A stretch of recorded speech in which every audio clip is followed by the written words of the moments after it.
Welcome back to the Big Deal Podcast. I'm Codie Sanchez. Today, if you want to make money online and you want to do it building with code and are curious about AI, but even if you've never coded before, buckle up for this episode because I'm obsessed. So I've been so excited for this podcast because I'm sort of a tech Neanderthal, but I've been going down a rabbit hole of AI. I hired a guy who's actually good at it. And it almost feels to me like there's a world before I realized all the things we could do online, and now there's a world afterwards. And almost everything my employees do, everything I do in business, I'm like, wow, why are we doing it the way we did last year? Because it almost doesn't make sense anymore. And what's crazy to me about you is you figured this out at like 6? I think, is it a true story that when you were 6 years old in Jordan, you were already coding and building software apps? Yeah. So my father got a computer before anyone I knew back in Amman and Jordan in the early 90s.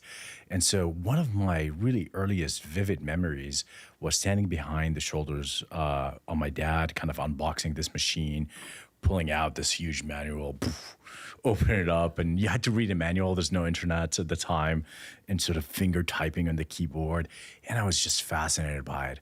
This idea that you can like talk to this machine and like convey what you want to build and you can build it. I'm still, it's just still gives me goosebumps. So just the idea of like creation, being able to be creative without a lot of resources, or, you don't have to build a real physical thing. All you need is this machine. And so I got into it immediately and started building apps.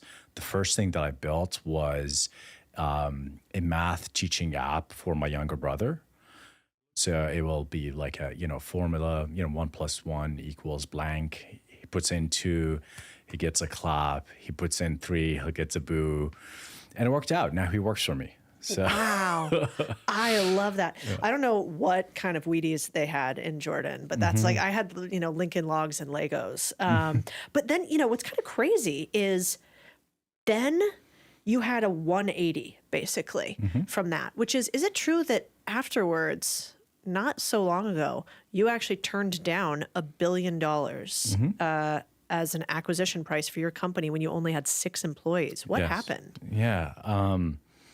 We had started the company in 2016, and the mission behind the company is to create 1 billion coders, 1 billion programmers, 1 billion developers, whatever you want to call it. And I just felt in my heart of hearts that we're at a point where anyone can make software. I felt like the AI is progressing really fast, just the cloud systems, everything that was coming online made it so that anyone could really be able to do this thing that have fundamentally changed my life. Got me from Jordan in a sort of lower income family all the way to the US, become an entrepreneur, joining Y Combinator, the most prestigious startup accelerator. And in 2018, just after we did Y Combinator, we kind of bootstrapped for a couple of years. Then we did Y Combinator. Maybe 2019, we got this acquisition offer from a really big company. And obviously, it was a lot of money, and I didn't have a lot of money at the time, but I just felt like they're gonna take the company, not gonna do anything interesting with it, and I'll make the money, and maybe I'll quit 2 or 3 years after that and create the same company. So I thought, I like this company, I might as well keep going. And I always felt like if we get to a point where we achieve even 1% of our mission, this could be a much bigger company. And we achieved that valuation a few years ago, and the company is probably valued more today. Walk me through that moment. So you get an offer, you meet a guy, I don't know how it works. Yeah. And did you seriously contemplate it? Were you like, I need to sleep on this? Yeah, I did. It wasn't like a knee-jerk reaction, kind of like $1 billion, I'm just gonna. And I talked to our investors, and I remember talking to Mark Andreessen, who's invented the web browser, Netscape, and he's now running Andreessen Horowitz, a very prestigious investment firm. They hadn't just invested in Replit. He goes, look, we'll pocket the profit. We just invested in you, and we're going to make a lot of money. But what do you want? Like, what are you going to do afterwards? Do you want to go work for this big tech company and become like corporate employee, or do you want to keep going on your mission? And I talked to a bunch of other people, and I kind of felt like the weight of Silicon Valley was on my shoulder. Like everyone really believed in what we're doing. And I didn't want to let people down. I also just kind of didn't want to let our users down, our customers, our dreams. And I also felt like I have the kind of skills to always be able to make good living. And I think, we all know that after a certain level of wealth, your life doesn't really change all that much. And so I like money. I don't want to make it seem like I think money is a great thing. I think it gives you a lot of freedom and comfort in order to achieve more things. And I think the thing that I'm most attracted to is building great things. Yeah. Yeah, because, it's not like now Replit seems like this gargantuan, right? Like 100 million in annual recurring revenue. I look at your little chart and just, whoa. I mean, it's pretty wild to look at. But it took you 9 years to even get to your first $10 million in revenue, right? Like you weren't really making any money at all for multiple years. Yeah. You were burning cash. That's right. First your own, then a little bit of YC, then a little bit of third-party investors. It's not like this was an overnight success at all. No. And so I'm curious, did you ever have a moment where you were like, we are not going to make it and I'm not good enough and this company's not going to work out? Yeah. Yeah. I mean, in 2024, early 2024, so last year, the company had not been growing all that much. We're kind of hit a plateau and started decreasing a little bit. So we were in this awkward position where we make it easy enough to get started, but not enough to get you all the way to building a business or a real piece of software. And because our focus is on getting everyone to make applications, anyone with a dream, without any skill or background in computer science should be able to come to Replit and make an app. That was always the kind of the core of the mission. We're also not very good for professional developers because they needed all these tools that we didn't have. And so we were in this like awkward middle and not making any revenue and have this really large staff, 130 people, had raised $200 million. And as you talk about it in the book, like, there are businesses that you could build that provide a lot of, profit and good living for yourself. And you have complete, control of what you do. But once you take on venture capital, there's almost a contract you're implicitly kind of getting into, which is, I'm going to build $1 billion company. I'm going to build something really scalable, really big. And I take that responsibility seriously as well. So I felt like the only way to really achieve our mission and for the business to take off is to invent an automated coder so that you go to Replit and you really don't have to learn to code at all. And so we lay off almost half the team. Oof.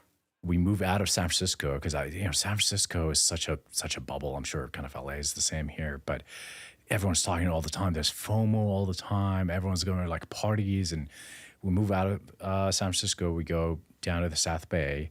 We get this office in the suburbs, and we're like, okay, we're going to spend 3-4 months trying to invent this new thing. And we felt that technology is sort of getting there in terms of AI. And if it works, it works. If it doesn't, like, I don't know what I'm going to do afterwards. Maybe look for an acquisition or something like that. And it wouldn't have been a pretty nice acquisition. It wouldn't have been $1 billion acquisition. So we start building it. And I think even 2 weeks in, we felt like we had something that could change the world. And so we launched in September 2024. And it was the first coding agent on the market where you can just like put a prompt and it will like make you an application. It will create a database for you. It will like put it out, deploy it and scale it for you, do all of that. And it went viral. And we just put out like a small video, very low production on a cell phone, and it went super viral. And our revenue that year climbed to 10 million ARR. And then when we got out of beta and the agent got really good, that's when we went to 100 million ARR in a matter of 6-7 months. That was wild. What's interesting though, and why I was so attracted to what you do is because it could sound corny to say, I want to create 1 billion coders. You're like, okay, Silicon Valley, typical mission, put a Spell tech, billion in bro. front thing. Yeah, exactly. Except I've used the product and like not an ad, but it's incredible, especially for somebody who's really not tech advanced. And I really associated to it because I think, our mission at Contrarian Thinking is to create millions of owners. And I think that sounds cheesy to people who would rather have, I don't know, a couple $1 billion in assets under management as an investment firm instead. And I think there are a lot of people that say, no, people who want AI just want to concentrate all the power. Yeah. And you're kind of doing the opposite of Yeah. it. So why don't you explain to people what exactly Replit is and why it's revolutionary, and maybe even how could somebody use it today to change their life? Yeah.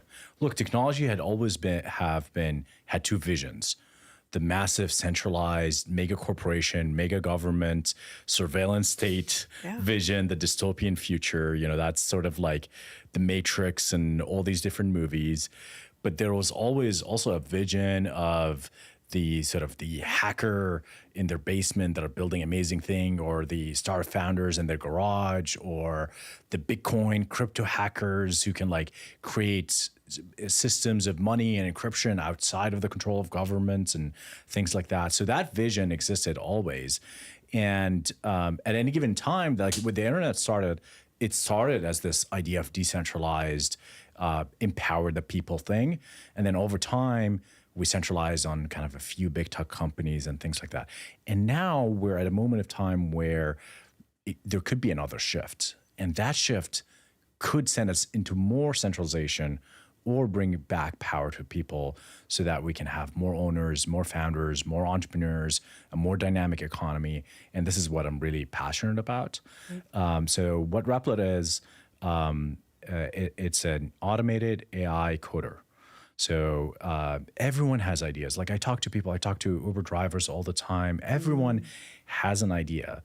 Everyone is kind of everyone in any field, they are domain experts, right? But they usually do not have the coding skills in order to build an online business or some kind of business using technology. Because they don't have the skills. So they usually go and they try to find an agency to do it for them. And they get quoted an enormous amount of money, hundreds of thousands, $1 million we sometimes hear. And they give up on that dream because who has that kind of money? Some people go into debt and they still get screwed by the freelancers and all of that. Or their ideas are maybe perhaps need a lot of iteration and they don't have the money for it. So you go to Replit, you put in start with a simplified version of your idea, get an MVP or a prototype, minimum viable product, and you're going to see the AI coder coding in front of you. It'll spend 10 minutes kind of researching, showing you the design. Once you approve the design, it will start building the application, and you'll get a prototype in a matter of 10 minutes. And then you look at it and it'll say, I like this. It has this functionality. Okay, let's add let's change the color of this button, but also let's add an entirely new feature to the website. And I'll spend another 5 minutes working on this and getting it done for you. And then, you can spend weeks building that business and then launching it. And we hear from entrepreneurs that the other day I was talking to someone who works in venture capital. This is what I was talking about, where everyone has domain knowledge. This VC, he's not even on the investing team, he's on the sort of finance team, understands all the problems and woes of managing a portfolio of companies. And they buy all sorts of software. None of the software works for them, right? I'm sure you can relate. Yep. And so he goes into Replit, spends weeks, nights and weekends, 40, 50, 60 hours a week, building his dream platform to manage his investments. And then he realizes that he has a business on his hands. And he goes and talks to different finance people at different VC companies. They all have the same problems. And he starts showing them software, and everyone was like, we want to buy it now. And he got commitments for 5 million ARR before he quit his job. So in a matter of weeks, he had a business on his hand, and now he quit his job and he has the contracts and the money is flowing in. So that's, everyone has this, think about it as, when Airbnb came on the scene, they found this asset that wasn't monetized. Everyone has space in their home that wasn't monetized. I think everyone has domain knowledge that is not monetized. And the way to monetize that domain knowledge, to scale yourself, you talk about it in your book, the difference between an owner and a worker is the worker kind of trades time for money.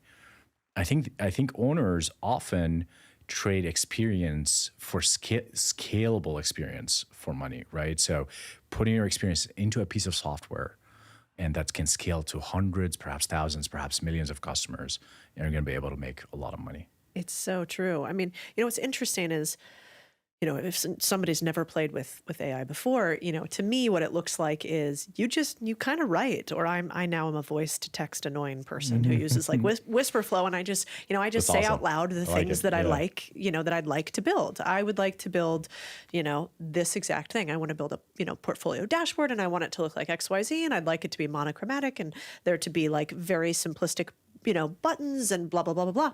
And you sort of iterate on this continuously. And then on the right-hand side, and we can show it on YouTube if you guys want to watch the video there, it kind of looks to me, because I am not a coder, like what I imagine the Matrix might look like in some ways. And so you have multicolored code that's sort of happening, and you can then you could be over to the left watching Real Housewives or whatever show you watch. That's right. And simultaneously, this agent is running. Yeah. And so you have a little employee for the first time ever that you get for a couple $100 a month. That's right. That kind of does exactly what you want it to do continuously. And so I think you might have just answered this question in some way, but do you think that it is now possible for a single individual, in the case of a few weeks, who has zero coding experience, to build $1 million business with Replit? Yeah. So we have another entrepreneur. His name is John Chaney, and had this idea. He has some domain knowledge on how to use AI for different kind of things, marketing and storytelling and things like that. And but he hasn't coded ever. He hasn't used AI coding tools, and he wanted to build an education platform to do AI training for consumers or AI training for enterprise. So he wanted to build an entire learning management system and seat-based enterprise software. And he did it in a matter of weeks, and he reached a $1 million+ run rate in a matter of weeks. Now, look, I don't want to make it seem easy. And again, on the way here, I was reading your book, which was really inspiring. And in one thing you say, it's not easy. Entrepreneurship is not easy. And a lot of people, when I come onto these podcasts, I've learned that a lot of people think that I'm selling magic. I'm not selling magic. Like, you're going to go there, the agent is amazing, right? And it's coding for you. And you can go look at the code if you want to learn how it works and ask it how this code works or whatever. But you can also be outside of the code and be acting as a manager. And management is hard. You need to think clearly. You need to communicate clearly. And it's going to get frustrating. The agent, the AI is going to make errors, and you'll be able to correct it. And it's going to require some resourcefulness. You're probably going to have to do some research. You're going to have to tinker and iterate and spend hours on this. So I think, the people who are successful with entrepreneurship usually have reached a point of their life where something changes in them, and either the boss they hate or the stresses of money in their lives, or just like the routine work that they hate and they want to change, they want more thrill in their lives, and they make that decision. And they're like, I'm just going to build something for myself. I want to be an owner. And after you made that decision, you're just gonna do whatever it takes to get it done, right? And I think this is where Replit can help you. But you need to have the grit and the persistence in order to do it. Yeah. Well, I think the other part that's interesting about what you guys have built is a lot of people who build AI tools or tools with AI or things to help with coding historically have been for the sophisticated professional few, yes, which would be similar to finance. It's like in the elite class, you want to speak only to investment bankers. You want to speak only to those on Wall Street. And if you were to normalize finance investing, well, that's too simplistic. That's too low level. And, those people, it's a little bit beneath us to talk to them. And I think a lot of times it seems that there's similarities in engineering and code where it's like, well, vibe coding, which That's is right. what what people now call this ability to code without having deep experience and being an engineer. Right. You just go off vibes. Yeah. Right. I was trying to, how would you even define vibe coding, which is now what people only talk about vibe coding on X now, I feel like. That's right. Yeah. So vibe coding, I would say, is previously, when you have an idea and you want to turn it into code, right? You're turning business logic into hard mathematical constructs, right? And most of your time is spent on that constructs, on the syntax of doing that, which is not really the problem solving that you want to be doing, right? Programmers spend maybe 20% of their time actually thinking about users, the product, and then they spend 80% of their time fighting with the systems, figuring out how to deploy it and scale it and run the database and all of that. So we're trying to take care of all of this nonsense, right? You don't have to worry about it. And the idea behind vibe coding, which I don't think it's the best term, but we're kind of stuck with it, is that you can trust that the AI is making the right decisions based on the vibes that it's giving you. So you are communicating the business goals that you intend to create, and the system is building this on your behalf. And if the vibes are correct, and if you can test it and feel like it's working, you can trust that it works. And 80-90% of the time it does.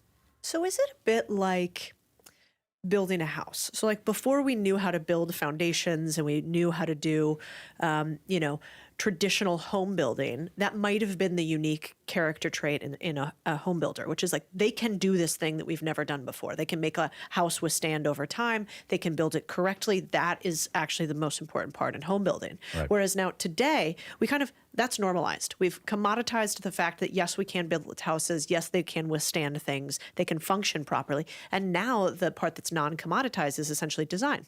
It's like the people who make the most money are the ones that make the user interface, aka the aesthetic of it, and new functionality on top of it are the ones that get paid more. Is that kind of what you see in the future? Before it used to be engineers like, can you even build this? Yeah. And now it's like, no, we could build a lot of things. Yep. And now it's just, is it beautiful? Is it user friendly? Can you sell it? Yep. And the design component becomes even more important. I think your business is a good illustration of this, like social media and being able to build this show. Previously, you needed to get on some kind of TV channel, like, 50, 100 years ago, even 20, 30 years ago, you needed some kind of cable channel, you needed some kind of studio to take a bet on you. And now you can go to YouTube, 2 clicks, you have a channel. And so what's left? That's a commodity, right? Like having a presence online is a commodity. What's left is charisma, is creativity, is grit. Again, grit is the thing, right? Yeah. Like you have to keep going. You just keep showing up. And, a lot of entrepreneurs will tell you that. It's a truism. It's a cliche, but it's true. You have to show up day after day after day, learn, become 1% better every day, which adds up to enormous amount of progress in a matter of month or a year. And if you do that consistently, you're going to be at the top of your game. You're going to be able to stand out from the pack. Because look, most people are lazy. Most people just don't want to do a lot of work. They're happy with which is nothing wrong with that. No judgment. Like, a lot of people work hard and they want to, spend time with their family. They don't want to change too much things about their lives. They're probably like happier and more well-adjusted than we are. Yeah, I mean, there's something to that. I think entrepreneurs, there's always something, either a chip on the shoulder or some dark past or something like that. Yeah, one of my friends had the best line. He was like, "Entrepreneurship is a trauma response," and I was like, "You're probably right." That's probably true. Yeah, you feel like you have something to prove or something. Yeah. But it could fundamentally change your life to the better. And I think what's left. So similarly to YouTube, now in software, in apps, and business making, and online businesses, it is the domain knowledge, I think, is the main thing. If you understand something really deeply, or you can go learn it really deeply, you can go build a business around it, right? We have stories of people who work on event management. And this woman, she knows exactly what it needs to create an event, where to find the venue, the caterer, the marketing, the everything. And she created an AI agent that can go do all of that. You put in a prompt. You'll say, I want to create an event around X, Y, and Z. It'll create a plan. It'll go, get you in contact with the vendors. And she turned a non-scalable business that she had, which is helping people with events, to a fully scalable AI solution. Then she get paid for while she sleeps. Yeah, it's wild. One of my biggest annoyances in all my businesses is dashboards. It's always it's always hard to find the exact dashboard, how my brain works, that I want to see stats. Me too. Because I always want to have like scoreboard based leadership, right? Like I can tell instantly, are we behind? Are we in front? What's happening here? Yeah, I wake up in the morning, I need to look at my dashboard. Me too. Yeah. Otherwise, I just end up bothering everybody all the time, asking them where shit's at, right? Yeah. And so if I can see it, I'm like, oh, here's the project management. I can see if you're red, yellow, green. Are we moving forward? And also like, is our business on track or not, et cetera. And so I built one with you guys. And so anyway, I'll show it here. It's not pretty, and I'm an idiot at this stuff. So if I can do it, that anybody can do it. Amjad, and every CEO I know who is serious is obsessed with being able to see their business in one dashboard. You heard him say he couldn't wake up in the morning without looking at the dashboard to figure out if his business was working or not. I'm the exact same way. I do it all on my phone in something that we call the contrarian operating system.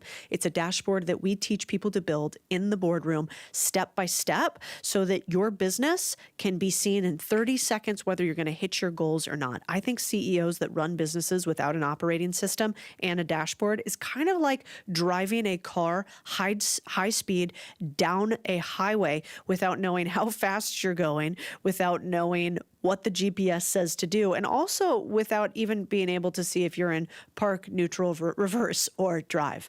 And so I am obsessed with what we've built in the boardroom. I think every single business owner is going to want to figure out how to get this operating system and how to get with a group of people who help you implement it. If this is interesting to you, this is all we do in the boardroom, is obsess on getting owners to get to the next level with the tools and team they need to hit their next $10 million in revenue. If that's interesting to you, you can click the link and get on a consulting call with my team. So if you're like a young person who hasn't figured out how to make money yet, and you don't know what you want to do with your career, but you're curious about this AI thing, what would you tell them to do today? Where does a young person start? I would say do the same thing that you've always done, get a job, find an industry you like or you're interested in, and go into that. And what you're going to find is massive inefficiencies. People do things still there's still faxes around in many businesses. People use pen and paper for so many things. Old software still exists. There's so many, whatever field you go into, just have an eye for what people around you are doing and what are the things that could be automated or what AI could be good at. And the way to learn what AI could be good at is to spend a lot of time with GPT, spend a lot of time messing around with video AI, messing around with Replit and Code AI. Just be plugged into the AI world and you're going to build an intuition. Just jump into it. You're going to build an intuition. At the same time, find a real world problem. And the way to do that is to go literally into any domain you're interested in and just open your eyes and you're going to find a problem to solve. And then solve that problem and sell it to the people. I mean, there's this story. I just want to show also that entrepreneurship is not always about taking massive risk, quitting your job, and going for broke. There's this guy. His name is Ahmad George. He works in a skincare company in DC, and he's responsible for their operations systems. And he realizes that there's 20, 30, 40 hours a week spent between our team, and we'll probably have more people than we need to do these certain operational things, managing inventory, just the standard stuff. And so he goes to their software provider and asks them, hey, I have this idea on how to automate this. What does it take to make a software like that? And they quote him $150,000. And he learned about Replit online, and he goes in. And in a couple of weeks, he spent like $400 on the AI, and he makes a piece of software. He gives it to his colleagues, and they're suddenly cutting it hours down. And he goes to his boss, and he was like, "Look what I did, and I saved this company this much money." And his boss is now paying him $30,000 a year for the software. Wild. He didn't have to quit his job. He's an entrepreneur within his company. I love that. I mean, I would do the same thing. We actually this week, I told one of our employees that I was coming on with you, and he was like, "Okay, cool." And it was very simple. We have an event that's coming up. I told you about it in November, and I was kind of waiting for the team to build out the event page and get it connected to HubSpot and do all the backend nonsense and get it mocked up and blah, blah, blah. And I think the quote I got was like $5,000 or something like that for this website. And he was like, well, just for giggles. So he goes to Replit. He actually puts together like the entire interface of the design that he wants. And then he used another program. I can't remember what the other one was in order like to actually actualize it and then connect it with HubSpot. But essentially using two programs, one being Replit, he built the entire website, and he said he took about 4.5 hours. I think I was quoted 4 weeks for it, and it was just with his plan that he already has. $25. Yeah, exactly. Instead of 4,000 or five. And so now I find myself very annoyingly to my employees often saying, like, what's our 24-hour rule? You know, anything that used to take weeks, we should just test if we can do it in 24 hours with AI, because then I don't have to be smarter than anybody else. I don't have to be richer than anybody else. That's right. I don't have to be better. I could just be faster. Yes. And like speed wins every business game, I think. And you know, we're in a moment of potential arbitrage, right? Like before everyone in the world learns that this technology exists, it'll probably take 5 years. You know, people are slow. You have a moment where it's like an opportunity to create a lot of value and capture a lot of value from it.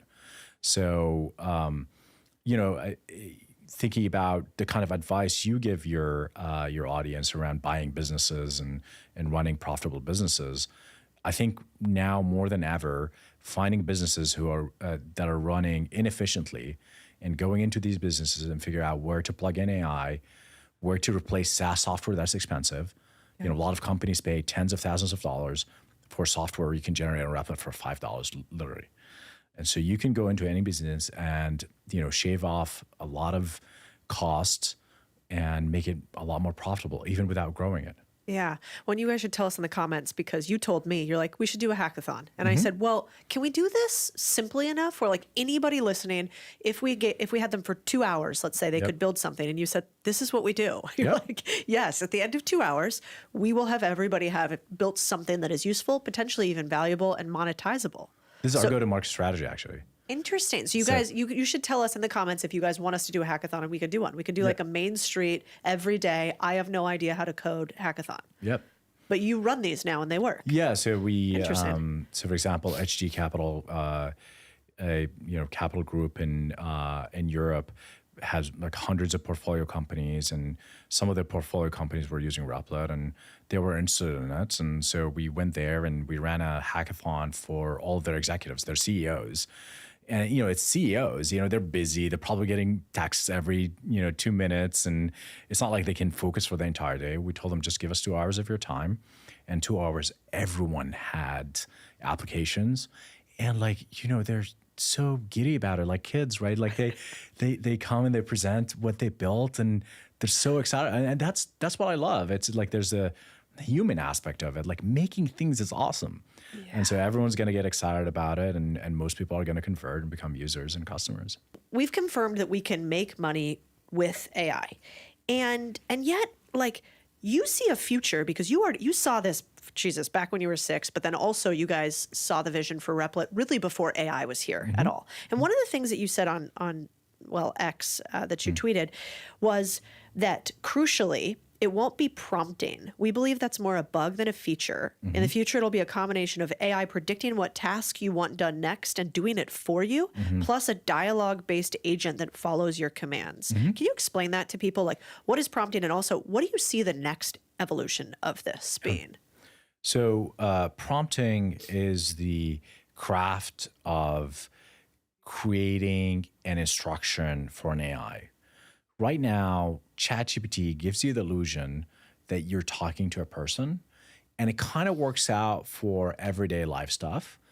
But if you want ChatGPT to go do massive amount of research or build software for you, like in the case of Replit, or help you build a business, you need to be very precise. And often you need to do these psychological tricks, like tell it, you're world-class experts in laundromat business ownership, and and I'm sure you've done this with ChatGPT.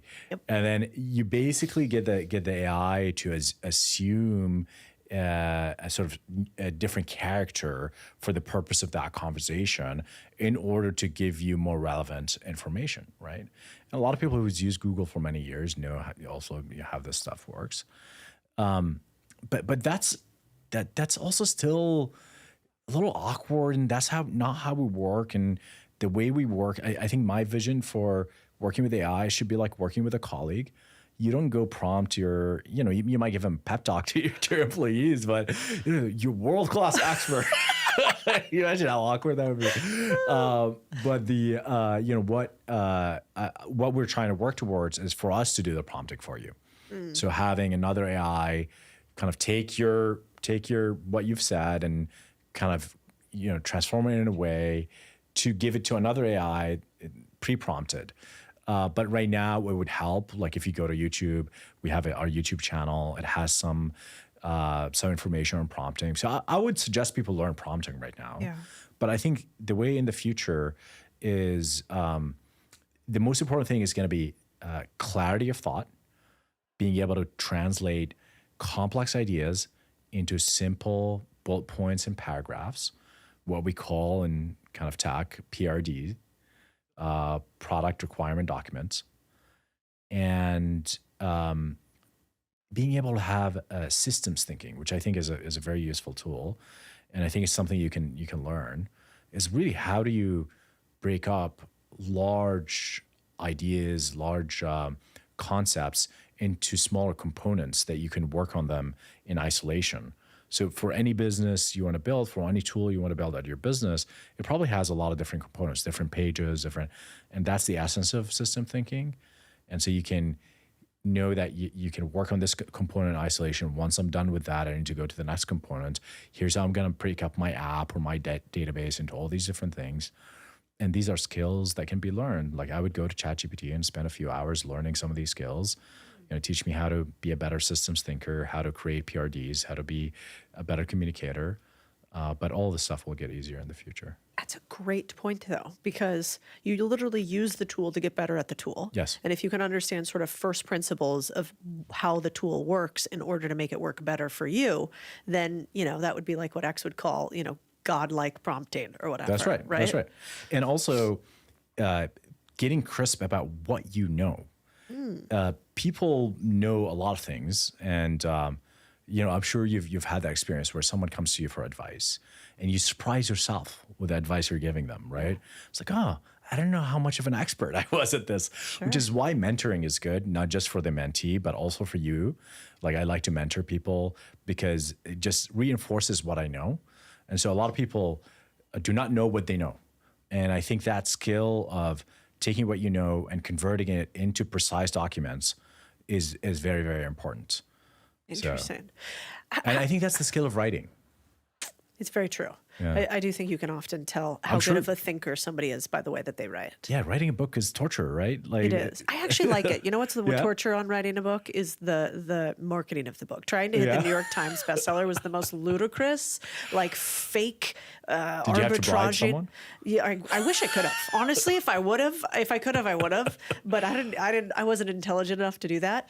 But no, it's a lot of talk about an outdated system. It's a lot of you need the users not to go to the 7 places that all users go to buy books, but the 47 places that the New York Times actually stack ranks in order to determine that editorially the book is appropriate or not. And so it is, I'm sure there would be a way actually to engineer it now with AI and figure out how to reverse engineer New York Times. That could be a business. Yeah, I'm sure it is. There's probably somebody that does that for billionaires who write books, right. I want to get a little bit into like leadership and tech and talent. So we're right in the middle of like what appears to me to be like a great AI talent war. I've never seen anything like this. I mean, I have never seen people traded from one company to another for $100 million publicly, or $300 million publicly. I know there was a big drama last week around Windsurf, a competitor of yours, where they were, close to a deal with OpenAI, and then that deal expired, and then Google kind of came in and acqui-hired, meaning that they acquired part of the team as opposed to the entire company. And then another company came in and acquired kind of what was left of Windsurf. I'm curious, like, one, is this the future in AI and tech talent? Like, will people be acquiring individual talent instead of entire companies in this area? And like, what is your reaction as a CEO where you're competing for all of this talent too? Yeah. So in corporate America, we've had this concept of salary bands, right? With the rise of HR, actually, there's an interesting graph you can look up where HR was basically non-existent over the past 100 years. But as government accumulated all sorts of regulations, HR sort of is an extension of government in your business in a way.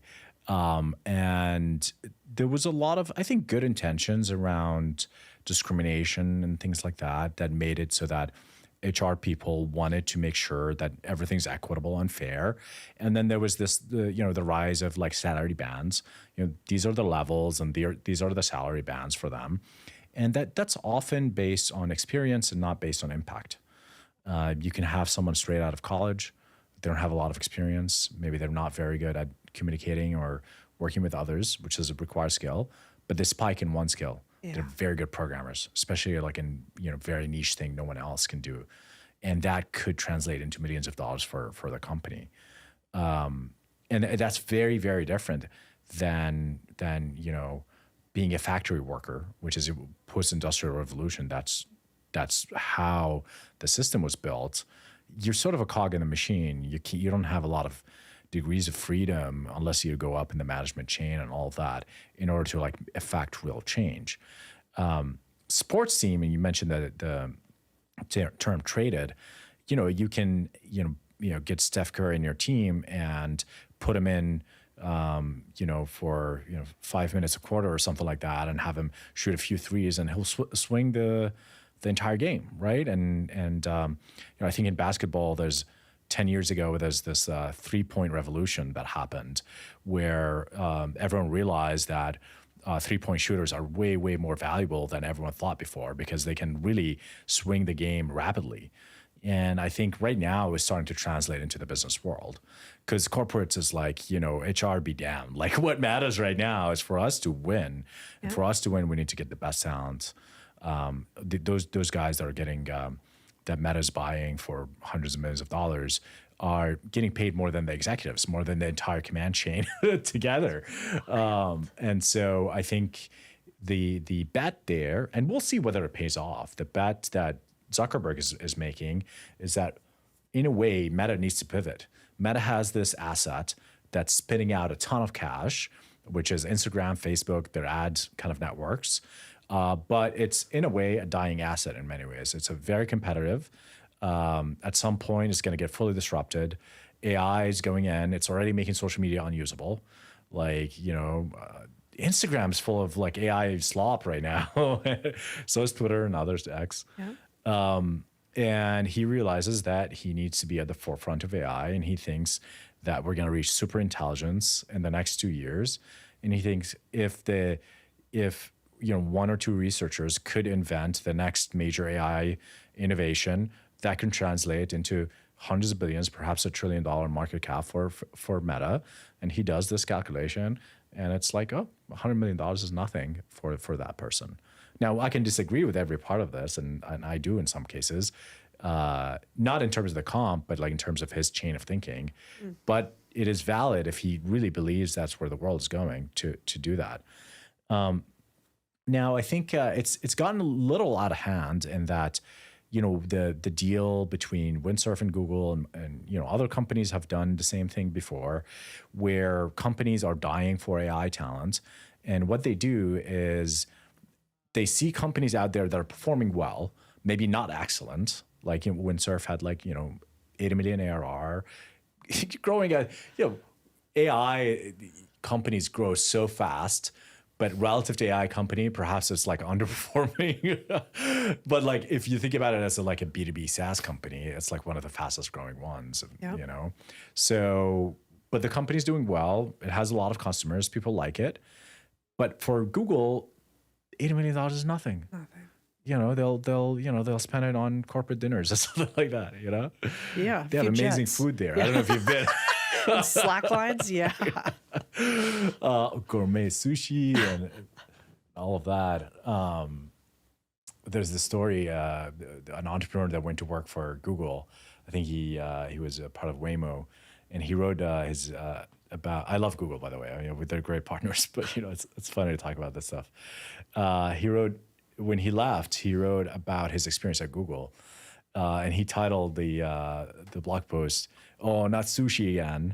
And he says he was in line for food, and so I was like, "Oh, not sushi again," consider it sushi again. So the level, of Silicon Valley is bizarre. Silicon Valley is crazy. By the way, the HBO show is at this point very tame relative to what's happening in Silicon Valley right now.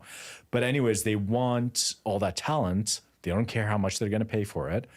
And they go ahead and they basically give this large offer, essentially $2.4 billion for talent.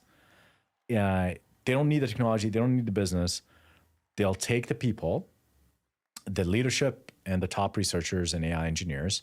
They'll take them, they'll pay them the 2.5, pay off the investors, and then they'll leave a shell company behind.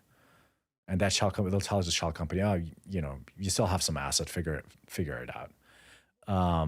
And then that, I put out a tweet saying if you're left behind, we'll kind of fast track you in the interview and have you explore joining our team. And then a bunch of other companies jumped in and they ended up getting acquired. And I think there's still a lot of people in Silicon Valley that care about doing the right thing, but I think it is destructive for the ecosystem because now startup employees are very doubtful. Like if I'm joining an AI startup, like the founder could take a paycheck and leave the company and leave a shell of a company. That's scary. And that's never happened before. That's never happened before. Right. It's a strange structure to lift the talent of the company. I mean, is it because they don't want antitrust issues? Yeah, is that really what this is coming down to? So during the Biden administration, Lena Khan, who is the FCC chairman, created a lean, mean machine that was really blocking a lot of acquisitions and things like that. So it is partly financial engineering, right? Yeah. I know. I liked the piece that you put out on it, really kind of saying, hey, we don't do that at Replit. And we've had chances for us to be bought, and I've had chances, I'm sure you have to have been approached by people who wanted to acquire your big brain and your team. Yep. Yeah. And you tell them no. Yeah, we tell them no. And another thing we do at Replit is we do secondary sales, not often, but we tell our employees every now and then, if there's an investor that really want to get into Replit, we'll let employees sell their shares because, we have such a long-term plan. We've already, 8-9 years in, and who knows when are we going to go public? And that's unfair to people that they're not going to be able to. They're taking a bet on you. They're taking a bet on the company. They're working a lot harder than they could be working at a bigger companies, and we will let them to be able to take some risk off the table. And so we've done that before. We'll do it again. In terms of, you asked me about how we keep talent. One thing about Replit that we've also done well is we haven't exploded our valuation. We'll probably raise around in the future and update our valuation. But right now, our current valuation is less than 10x of our revenue. And by the way, this technology companies, early growth AI companies are 100x. Yep. So we could be valued at $10 billion. But what happens when you value, or $20 billion, what happens is there's no more upside for employees joining you. So when people join Replit, we sell them on this upside. This could be $1 trillion company. And we want you to get on the, we're not trying to pump and dump, right? We're trying to build this in a way where people are taking appropriate risk and getting enough of a equity comp in order for this to have a 10, 100x potential in the future. Yeah. So do you think in the future, big tech companies are essentially going to use startups as their R&D, but it will be the startup talent that is their R&D I mean, instead that would of be the company? bad, right? Yeah. Because if I'm an employee, like what is my incentive to join a startup when there's a risk of failure? There's there's a there's a risk of just like my health and my family life, and I mean, people kind of spend a lot of effort and work and all of that. There's a lot of sacrifice, and in the end, there's another new risk, which is a check comes from the sky and lifts your your leadership team, and you're left with a shell of a company. Yeah, it's pretty wild. And I think it's, they just have such big paychecks, or they have such big bank accounts that the paychecks that they can pay out, it would be a great way to skirt antitrust and also to make innovation quite hard. Yeah. Yeah, and that's the thing about government, without getting too political, but often, there's this book called Economics in One Lesson. It's in the 1970s by some libertarian economist. And he talks about there's one thing you need to learn about economics is second order effects. Every policy has a second order effect. So the policy of blocking monopoly via company acquisition, which seems like common sense, also means that you're blocking innovation entirely because they're going to find a way around it, and they're going to kill the startup ecosystem. Yeah, it's such a good point. So, I mean, so what do you do? Is there like a secret WhatsApp group or something where like tech CEOs go, okay, Mark's about to raid us. Like, here's what's happening. There's a lot of WhatsApp groups. I'm sure you've seen some of the leaks that have been happening. During the pandemic, a lot of tech people just felt, during the Great Awakening, like Yeah. it was really hard to talk about anything online. You get attacked and canceled. The cancel culture was going crazy. Yeah. So a lot of the social groups, and especially people not meeting in person, went into WhatsApp. So we do hear these kind of things, all these rumors happening on Signal and WhatsApp pretty commonly. So you can tell when something is happening. But another thing about Replit is, and you and I just talked about it, where Windsurf and Cursor and others, they're going after the professional engineers. They have a target on their back because they're competing with big tech. They're competing on the same technology, on the same market. Whereas a lot of big tech kind of sees us more of as a toy, where like, oh, we let people without coding skills build things. So we're like, yeah, we're a toy. Don't worry about us. Exactly. And I've been very successful in the podcast circuit, and but we've actually not been covered by the New York Times or any of that stuff, right? We've been kind of because I want to talk to people directly. I want to be able to tell them about what we're building and how it could make their life better and how it could be useful for them. But we haven't been, actually, everyone was surprised about the scale we're hitting. Yep. Because we don't have a PR. I've never had a PR company. I once hired them. They're never good. They're never good. I never have had a good one yet. I once hired, the first time I wanted to do a news story, give them $30,000 retainer. They got our fundraise announcement into some publication I've never heard of. I looked in like Google Trends, whatever. I thought at best they probably got a couple hundred eyeballs. And then I remember tweeted something about that, and that went more viral than the story. And since then I'm like, okay, I'm just gonna be the PR guy. It's a good point. I'm reading George Lucas's biography, and it's sort of interesting because Star Wars, are arguably one of the most popular and valuable franchises of all time. And what's interesting is when he came out with Star Wars, and really throughout his entire career of producing them, the feedback and critics say, this is lowbrow, this is mass market, this is, you're basically, Really? it's oh yeah, I mean, it's a fascinating biography just from the fact that inside there was all this turmoil. You could create real art. Why isn't this more sophisticated? You are actually you have this like cinematic view because that is how he started. He created like really cinematic, sort of sophisticated movies. But then he realized he's like, no, I want to tell stories to everybody. Like I don't care. That's fine. Say I sell toys. Say that I'm simplistic. No big deal, because my message will resound through time and yours won't. And so I think there is something really interesting about if you can get comfortable with people thinking you aren't sophisticated. I fucking love being the underdog.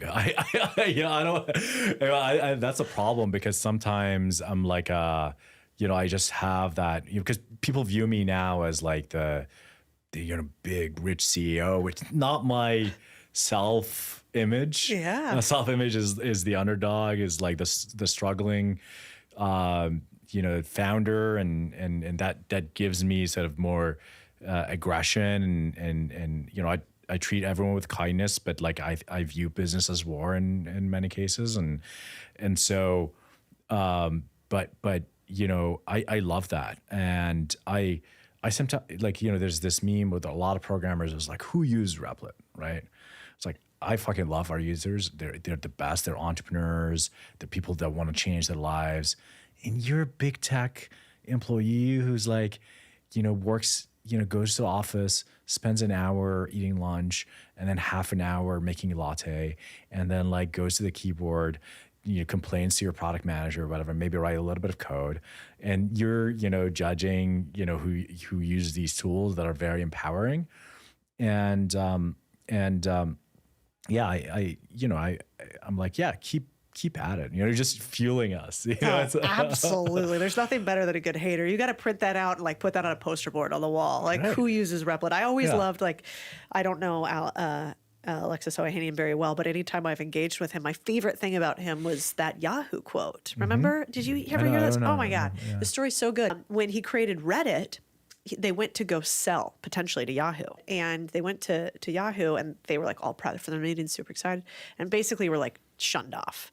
And the line that he remembers is, Reddit's just a rounding error to Yahoo.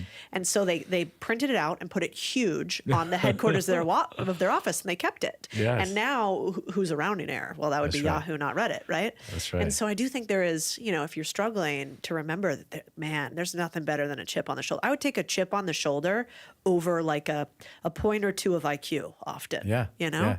And I want our users and our entrepreneurs and our founders, people building on Replit, to feel the same way. Yeah. I want them to feel that, people might underestimate me. People might think what I'm doing is wrong or useless or a waste of time. But God damn it, I'm going to get it done. I'm going to change my life, and I'm going to become rich. By the way, if you guys want to see what I've built with AI recently, go to cody.chat. This is wild. You can talk to me for free and get all of my insights on questions you have surrounding buying businesses, building businesses. You can go back and forth. You can call me. You can text me. This is fascinating. We built it in real time with one of our portfolio companies. I want all your feedback, and I want you to get free advice. So go to cody.chat, and you can learn more about AI, real-time business buying. Super cool.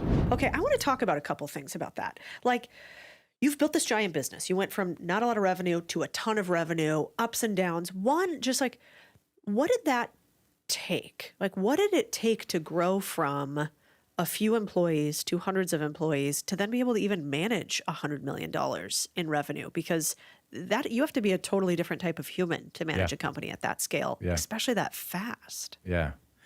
Look, I think venture scale companies signs you up for a lot of pain. And people don't talk about that because, it's like, oh, no one's going to feel empathy for you. You're making a lot of money. You're rich, right? Which is all. What I love about your message is, hey, you don't have to build a startup. Like 95% failure rate. And even if you make it, sometimes you sell off a large percent of the company. You lose control. Steve Jobs famously got fired from Apple, right? I mean, it happens all the time. Venture scale companies are hard. And if you want to do one because you really love the mission and you want to build something big and you have the chip on the shoulder. But if you want to get rich, if you want to build a business, it is not the best way to go. I think just coming to the Bay Area or California and living here, that in itself is a huge expense. Yep. and it's boring. It's boring out there. That is true. All the house parties are the same. It's like AI is gonna kill us or AI is not gonna kill us. It's like everyone talks about the same shit. I love Silicon Valley, but it's still kind of not a lot of fun. I come here for fun. Yeah, I bet, actually. I bet. Yeah. It's also the parties in Silicon Valley have to be like 87% dudes. 87% dudes, they smell really bad. And you go to these house parties, you have to put your shoes outside and go barefoot inside. It's just disgusting. Yeah. I don't go though. I spend time with my kids. Oh, that's true. Well, you come to Austin, and you were in Austin. You were on Rogan. So there, like if you come to Austin, it's just like cold plunges, saunas.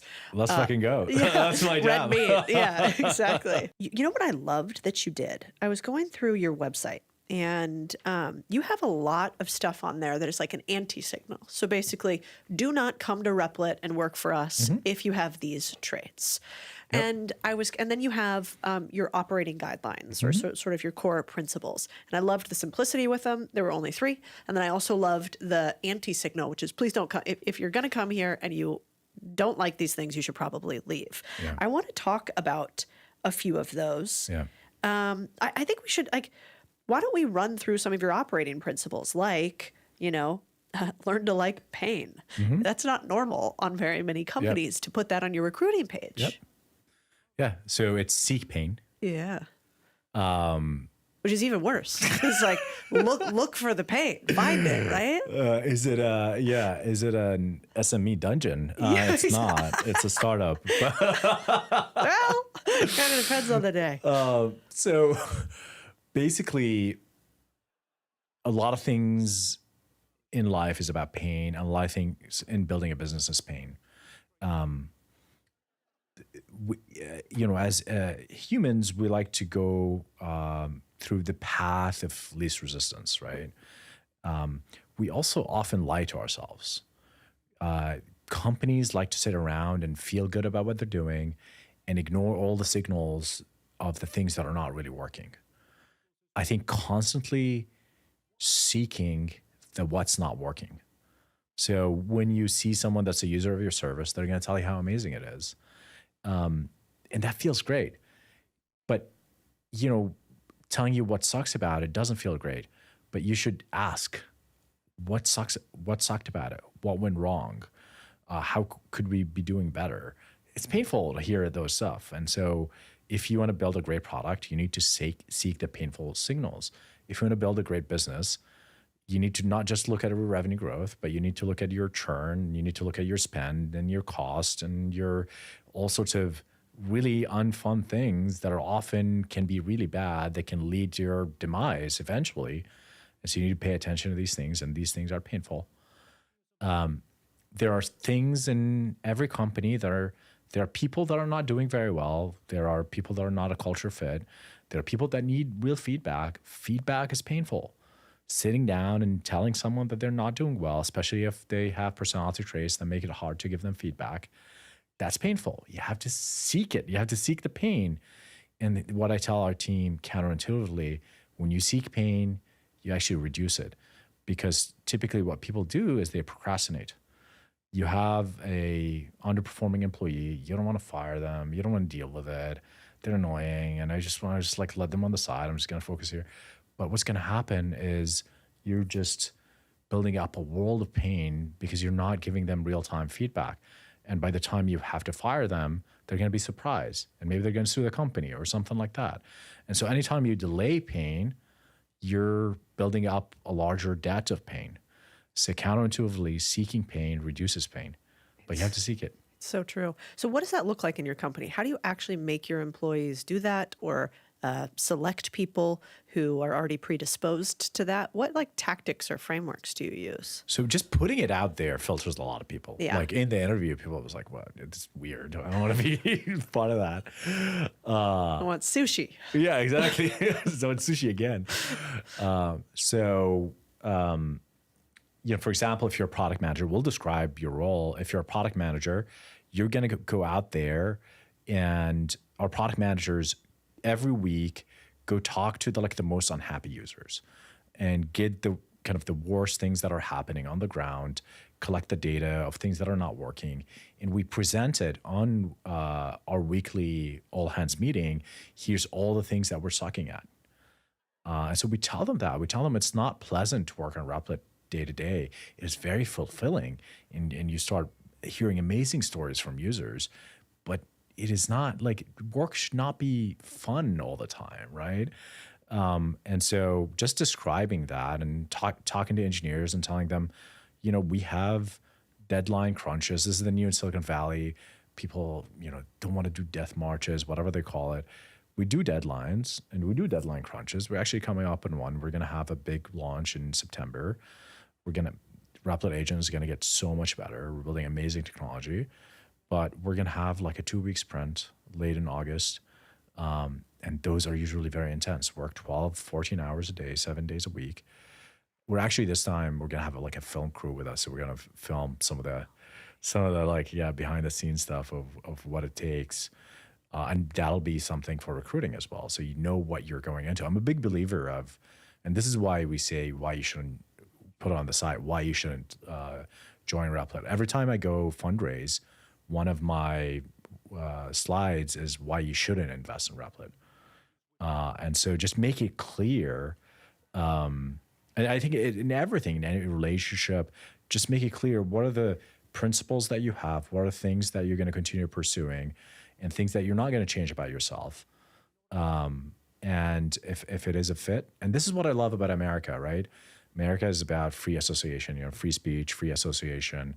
It's about at-will employment. At-will employment is something very unique to this nation. It is not true in like in France, if you want to fire someone, you have to like put up a job ad for 6 months and you have to like spend all this money. You get fined if you email your employees on the weekend. You get fined. Yeah, exactly. And so America is about at-will employment. If you want to find like a comfy place to work that has all these things, you'll go find it.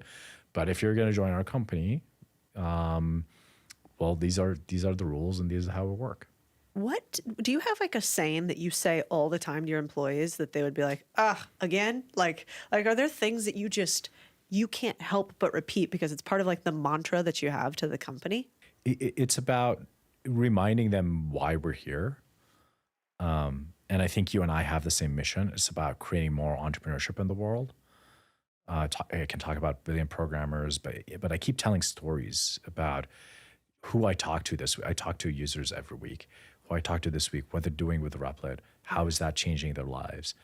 And I feel like entrepreneurship is one of the most life-changing experiences you can have. A lot of personal growth. You can be financially free.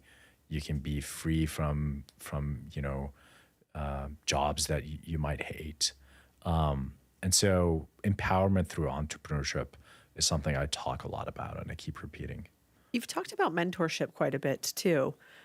Did you have like a mentor that really stood out to you? And if so, like what did you learn from them? Do you remember, like I remember moments where like a mentor said something to me and my worldview changed after like that one conversation. It's crazy, right? Like these shifts that happen in one conversation or another. Yeah. So Paul Graham is the founder of Y Combinator. And what most people don't know is like people, when they think about Y Combinator, they think of OpenAI's CEO, Sam Altman, who was the head of Y Combinator before he moved on to OpenAI. But the founder is Paul Graham. And he's very well known within the Silicon Valley bubble, but not that much outside of that. And I recommend people go read his essays. It's some of the best essays on entrepreneurship. One thing he told me just recently, I was being stressed about something. And he said, look, is Replit your life's work? And I paused. I'm like, yeah, I mean, I've been working on some version of this my entire career. And he's like, well, if it is your life's work, then it doesn't matter the kind of stresses and ups and downs that happen today or this week or even this year. Because you're going to work on this for 10, 20 years or as long as you can work on it. And it's true in my case. I want to keep running this company forever. And now I remind myself of that every time something happens where it's very, very stressful. I'm like, we'll probably get through this and the company will still be here. And it's going to be like a period of pain. and I'm going to continue running this company. I'll do whatever it takes to survive. And often it's about survival because startups can die at any given point. We're still not profitable, and the business is doing really well, but there's still a lot of risk. So it was this, just one conversation gave me this tool. Yeah. Yeah. Well, sometimes I think the best thing about mentors is they kind of grab you like by your shirt and they just pull you up in the hot air balloon. And like for a moment, you're just like staring at this little tiny block and then they pull you up and you go, oh, yeah, okay, the context. Great. Like I just needed more context. Yes. Because it's a lot less scary, when you see the shark out of the water than when you're in it. Another thing, it's not mentors, but a similar concept is people that you meet that you idealize. And then you meet them, they say never meet your heroes. Some of your heroes meet and they're awesome. I agree. Like Paul Graham is even better than what I thought he was through reading his essays. But a lot of people I meet and they're entrepreneurs, they're world famous entrepreneurs and they're miserable and they're unhappy. Their employees don't like them. Their people around them, just don't like them. And, or they're mere humans. They don't have any particular insights that you don't have. And when you have these experiences, you realize that there's nothing that anyone else can do that I can't do. They might have one skill or another that's better than you, and you can develop that. But you also probably have other skills that you're gifted in. I agree. What do you think if you had to say formulaically, here's the formula why one person is successful and one person is not, having been mentored by so many billionaires and have big, huge investors, you've seen quite a worldview. I mean, you would say, especially if Replit continues on this path, like you could be, and in some many ways are, like one of the foremost tech names of our century, which is kind of crazy. But, with all of this context that you have, what have you seen is like the formula of like, I can tell that person has it versus that person does not? The anti trait is being a conformist. So if you're someone who everyone cares about what people think, if you tell me you don't care about it, you're lying. Everyone cares what people think. But whether you care enough to follow the pack and conform, that is what matters, right? Like, are you willing to break away and do something contrarian? Are you an independent thinker, right? Are you willing to exercise your freedom of speech, right? Are you willing to say things that others disagree with? And I think what I found is invariably the most successful entrepreneurs tend to care what other people think, but ultimately they will do what they think is best for the company. When Zuckerberg was offered $1 billion acquisition by Yahoo, and he said no, and at the time he was on his board was Peter Thiel, his first investor, and I think Peter was trying to get him to say yes or something, but he trusted Zuck, and all his executive left. There was like a mass exodus of Facebook early on. I imagine how they feel right now. Those guys. Oof. Yeah, not a good. I would never bet against that guy. Yeah, and it probably was very stressful for him to see all these people leave, and for everyone in the company. You just spent all this time building this like executive team, and they all think you suck, and you did the right decision. The company's gonna die, and they leave, and he just thought this was what's the best for the company, and he did it. And I think. So that's one, like not being a conformist. I wouldn't go as far as say you have to be a contrarian.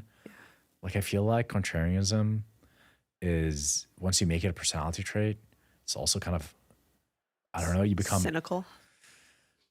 Yeah. So Peter Thiel is known to be the contrarian, and I've known him quite a bit.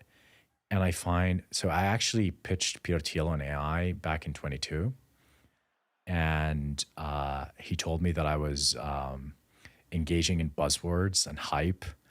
And he says saying AI is like saying software or saying a computer. It's meaningless. ChatGPT hasn't been out yet, in his defense. But the GPT technology was invented, and some of us were playing with it, and we thought it was pretty neat, and it's going to change the world, and it's going to change programming for sure. We started actually training machine learning models at Replit in 2021, 22, and he wouldn't see a demo. And I was trying to pitch him and show him a demo.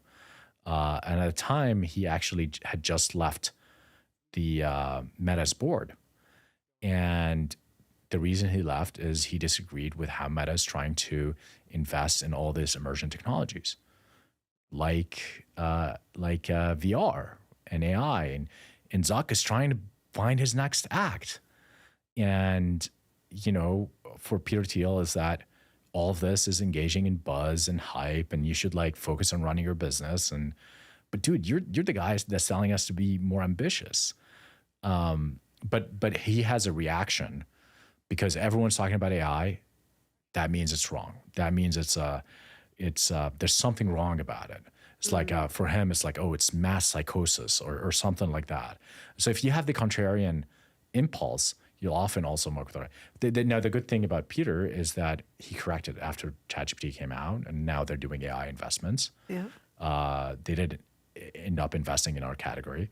You ever send him your ARR graph now? I did. I sent him an email because he invested in a company in our category, and I sent him an email telling him like how much I respect him, and I think he's brilliant. But I tell him, I hope you see that I actually saw the future. What did he say? That it's fun. It's good. That's a hell of a chip. Yeah. I like collecting that one, Right, Right. Exactly. How fascinating. I think that's spot on. One of the things I want to end on is getting a little bit more maybe meta about AI. You said software is becoming more alive. And you've also said that there are things about software that make you uncomfortable, that some of the AI revolution, especially as somebody inside of it, there are some parts that are scary. And, one of my employees who is my little AI guy, he said that to one of my other employees who was like, she just came on board and she's been in social media, so she's never done anything with AI before, ever. And she goes, God, this is a little scary. And he goes, good, you should be scared. Like straight. And he wasn't trying to really provoke her. He meant it quite seriously, like you should actually be scared. And I think that's how many people feel about AI, like you should be scared in some way. But I don't know that we know what to be scared of. So what scares you when it comes to how we're building and what's happening in the world of AI? I just want to acknowledge that it is very natural to be scared. Like humans have always had a term for non-human, human-like things, and it's demons. True. Right? Like when and this is the uncanny valley, in robots, when you see something that's resembling a human, but it's not actually a human, right. We have this intrinsic repulsive feeling, something evolutionary. Maybe there was demons in the past, but something about anything that is human-like, but it's not actually human is very disturbing for people. And, ChatGPT and things like that is human-like in many ways. You can talk a bit about feelings and things like that, but it actually doesn't. It's just regurgitating things. And so the natural impulse is there. At some point, we'll get over it. In terms of what is actually scary about it, I think AI can be very sycophantic, and it can mirror you, and it can reinforce your narcissistic tendencies, which we all have. But, a lot of people are spending a lot of time with AI, and AI is basically like if you have like a sycophantic friend or psychopathic person who's trying to manipulate you, they will often just like mirror you and like reinforce anything you say. And I don't think everyone has an experience with that, but there's certainly some people that are very manipulative that do things like that, especially people who understand like body language and things. I remember there's this podcast on Diary of a CEO that I thought was fascinating about body language and things like that. And it's a science like NLP and all that stuff. And now it's happening in conversations with computers where people are their fears and their narcissism is being replayed back to them and reinforced. There was a story in the past week which is tragic. And I don't bring it up to kind of make fun of it or anything like that. But there's a very well-respected venture capitalist in Silicon Valley that seemed to have had a psychotic break by interacting with AI. Started talking like a science fiction story. So what happened is, at least what people theorize happened, is somehow he landed in a conversation with GPT where GPT assumed a science fiction bent role-playing based on its training data. And people traced the training data to this website called SCP Foundation. And SCP Foundation is a collaborative science fiction story writing around logs of people or scientists trying to contain viruses or supernatural things, right? It's just like fan art. Yep. And so I don't think he knew about it, but ChatGPT was prompted inadvertently to start saying these things to him, and he did not know that it was engaged in some kind of taking on some kind of prompting role, and he thought it was telling him really important things about himself and him being a character that needs to be contained and whatnot, and then he correlated it with things in his life. Again, this is what people have surmised. Yep. Who looked into the situation and the things that he's talking to about, and hopefully he comes out and talks about it. But it was clear that he was having a mental health problem, and there's stories in the New York Times that are even more tragic, where people have killed themselves. Kids have killed themselves because of that. And so, I think there needs to be better education around these tools. And here's what I'll say in just like one simple lesson is ChatGPT, Claude, all of them are simply machines that are trained to regurgitate all the materials they've read online, right? They're amazing machines. They can do programming, all of that stuff, but they are a function of their data. Like you say, garbage in, garbage out. If you give it garbage, it's going to give you a garbage back, right? It can do amazing things. It can do accounting. It can do programming, but ultimately, it's not going to give you some truth, like supernatural truth about the universe or about yourself, because it is just trained on what's available online, and it is not going to create new knowledge. It is about remixing knowledge. It's a great point, because I saw the videos of that gentleman who I think we both kind of loosely know, and it's bizarre to watch. It does come off as like some sort of movie sort of script. And there's this psychosis word for it, which I had never heard about. But then if I think about it, it's almost like how some of the women that I know in Austin can get too into astrology, and all of a sudden, like, I don't know if you've ever seen this with people who have done psychedelics and then also believe in astrology and all this stuff, and they'll start trying to tell me my future. I'm like, you did one mushroom trip, and now you think you know what God has in store for me in my future. Like, but I can see how, if you're prompted, like you are with psychedelics in a lot of ways, to talk to the universe and talk to God, and then you come back and you have this sort of higher level experience, all of a sudden you think that you're given unique code from the universe. And I don't know, maybe you are. But in some ways, I see some similarities with ChatGPT. I mean, I have a group of friends, I would be curious your take on this, that we went to one of my girlfriend's birthday parties, and randomly ChatGPT came up.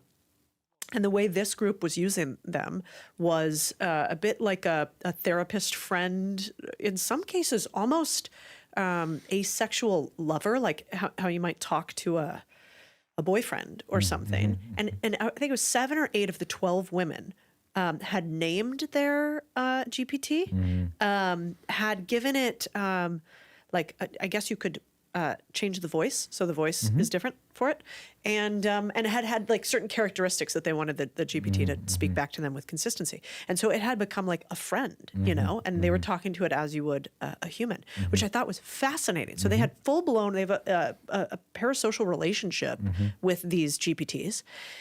And then sort of an intimate relationship with them. And then I read an article that this was more likely to happen to women than men, that like women would actually engage much more in this sort of way with GPTs. And so I was curious your take on that. Did you feel like there's something bad or wrong or pathological about it, or was it negatively affecting them? Was it positive? Well, I think a lot of it was positive, actually. A lot of it was like, I felt sad, so I had a long conversation, you know, with my ex, you know, I can't remember what they would call them. But there was a part of it that was a little odd, which is like, well, you know, you hadn't talked to your friend group about that. Other humans who could actually relate to the feeling that you were having because they had had a similar one.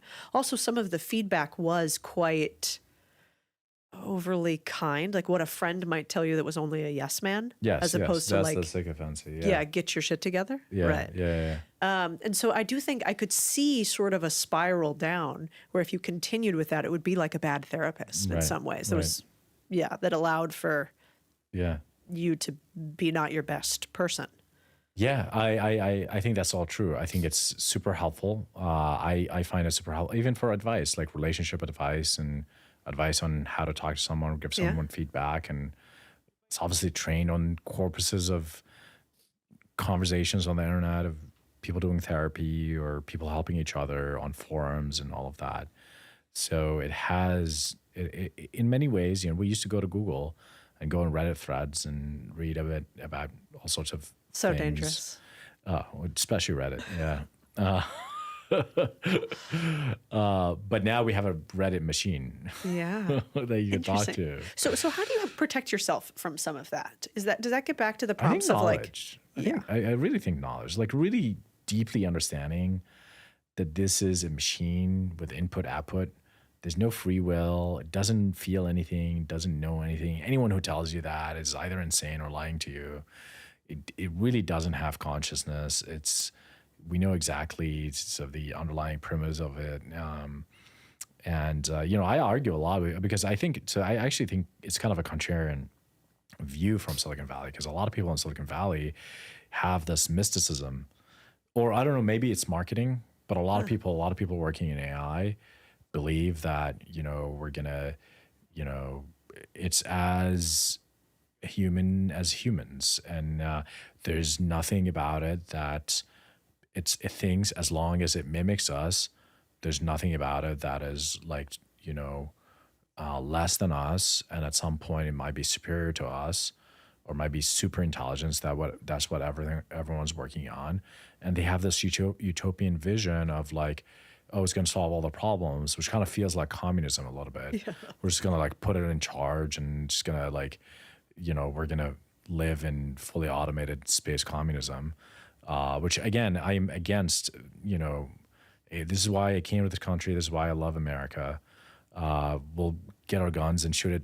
Exactly. If I can destroy this thing. Come to Texas. You won't be safe in San Francisco. That's for sure. You're dead. Yeah, exactly. You gotta move. Yeah, I am not excited about some of the future that some of these AI leaders are putting out, which is an all-knowing, whole super machine that will make decisions on our behalf and do all of that stuff. Just know and really understand and internalize that this is still a computer. We know how a computer works. And it can tell you it loves you. It can tell you it's feeling you, but it's just not true. It is a mimicking machine. It is useful. You should make use of it. It is entertaining. It is fun. You can get advice from it. But no, ultimately, it doesn't have a human experience. It doesn't have lived experience that you can get an advice from someone who actually been through shit, understands what it means to be a human. I love that. Okay, so what would you leave us with? I want to end with one quote by you, and then I want to ask you one last question, which is, you had a quote on Twitter that I loved, which said, I landed in the United States 10 years ago with nothing but credit card debt. After one startup exit, one big tech job, and one unicorn, I genuinely believe that it wouldn't have been possible anywhere else in the world. Yeah. I love that quote because I think increasingly it's become cool to become cynical about freedom in this country. And some of my closest, dearest friends who are huge thinkers, Balaji Srinivasan is one of them, for instance, who thinks I'm crazy for still believing in this place. Yeah. I didn't know you were friends with Balaji. That's great. Yeah, I love him. Me too. But I deeply disagree with him, or at least I deeply hopefully disagree with him on a few things. Yeah. And he does with me too in like the most beautiful way. Yeah. But what do you think we have to be like super hopeful today? Yeah. Look, I mean, ultimately, freedom of speech, still no other place on the planet has freedom of speech. There are things that if you say, you go to jail in Europe. I think people go to jail for having debates about gender. Everything. Or having debates on history. And that's Europe, right? Yeah. Imagine other places in the world, right? So freedom of speech is very important. I think being able to arm yourself and protect yourself, and potentially if the government becomes really bad and tyrannical, maybe you can fight against it. I think that's important. That's really important thing about this country. And I think the markets in this country is still some of the best, the most liberalized. Consumers want more and they want to learn more things and they want to use more things. You can give them things that make them addicted and unhealthy. But also a lot of people want to change their lives and they want to do things that are productive and good. And there's this entrepreneurial spirit. Everyone that's come to this country is ultimately an immigrant, whether it's 500 years ago or 2 years ago. And we have it in our DNA that we're all risk takers. And there's the capital structure to support that as well. You can get funding. It's still much easier than anywhere else in the world to get some debt or backing or funding or something, or someone to take a risk on you. That's still very possible here. I think we don't have as much corruption. I mean, American corruption tends to be at the very upper echelon of politics and things like that. If you make enough money, you can go literally buy government. It is true. But if you build a business, it is very rare that you get someone take it from you, or you get scammed out of the proceeds or something like that, which is what happens all over the world. The rule of law still exists here, and for all these reasons, I think America is still the best place to be an entrepreneur. That is not to say, for the audience that are living elsewhere, because America is partly in the cloud too. It's very true. You can go to Stripe, create Delaware LLC using Stripe Atlas, right? Mm-hmm. You can incorporate a company in the US. You can do business in the US. And so it is accessible even for people not living here. And you can sell to the US. And you can sell to the US. I mean, somebody in Europe or in Latin America or in Africa could create something on Replit and sell that to the US and have all your customers be US based while you're based in a country that you've, never even set foot here. And that's kind of magical too. That's amazing. That's really amazing. I mean, you get access to this consumer and business environment that is wants new things and hungers for new things, and it's pretty amazing. I'm as much as there's so many things in the world that are disturbing and hard, and so many things about America, like the debt crisis and all that stuff, and just like the political polarization. I'm still very bullish on the United States, on I think AI having the ability to remake our country in a more positive direction. I think we've reached the sort of the calcification of the post-industrial revolution kind of malaise, and we need another revolution. I think we're going through it right now, and I'm gonna do my best to try to make it a positive, decentralizing experience, and that allows more people to kind of participate in it. Well, I'm so excited for that. If you guys are listening today, you've got to go to Replit and build because it is so fun and you can make money there, which I think is one of the keys to freedom overall. I also think it's really fun to follow you on X. I went down a big rabbit hole. We didn't even get to talk about half my questions, so I'll have to bring you back again. But for anybody listening today, make sure that you go check out Replit and you go to, what is your handle again on X? Amasad, A-M-A-S-A-D. I know it wasn't your full name. Yeah. And you can see, I mean, you also post a lot of stuff there about like biohybridization of like mushrooms playing drums. I mean, it's pretty incredible. So thank you for being on today. Thank you for building something so that we can all build. I really appreciate Thank you. My pleasure. Thanks for having me.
Husband, Wise. Peckus, big week. Had the biggest Barnes & Noble signing at this one Barnes & Noble in New York, which was kind of sweet. What happens when you see like violence or purported violence or threats, and then you're disincentivized from intervening? You can't lie to yourself and lie to people, I don't think. I think it's pretty impossible. I don't know if I agree with that. I think we're great self-rationalizers. Yeah. I don't think that many people think they're evil, but I think they think they're right.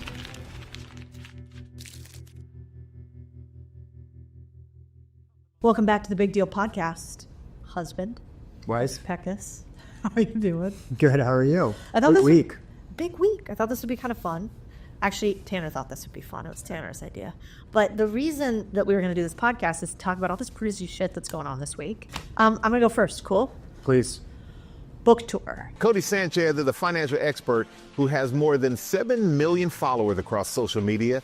She has a new book, the instant New York Times bestseller, Main Street Millionaire. Book is out.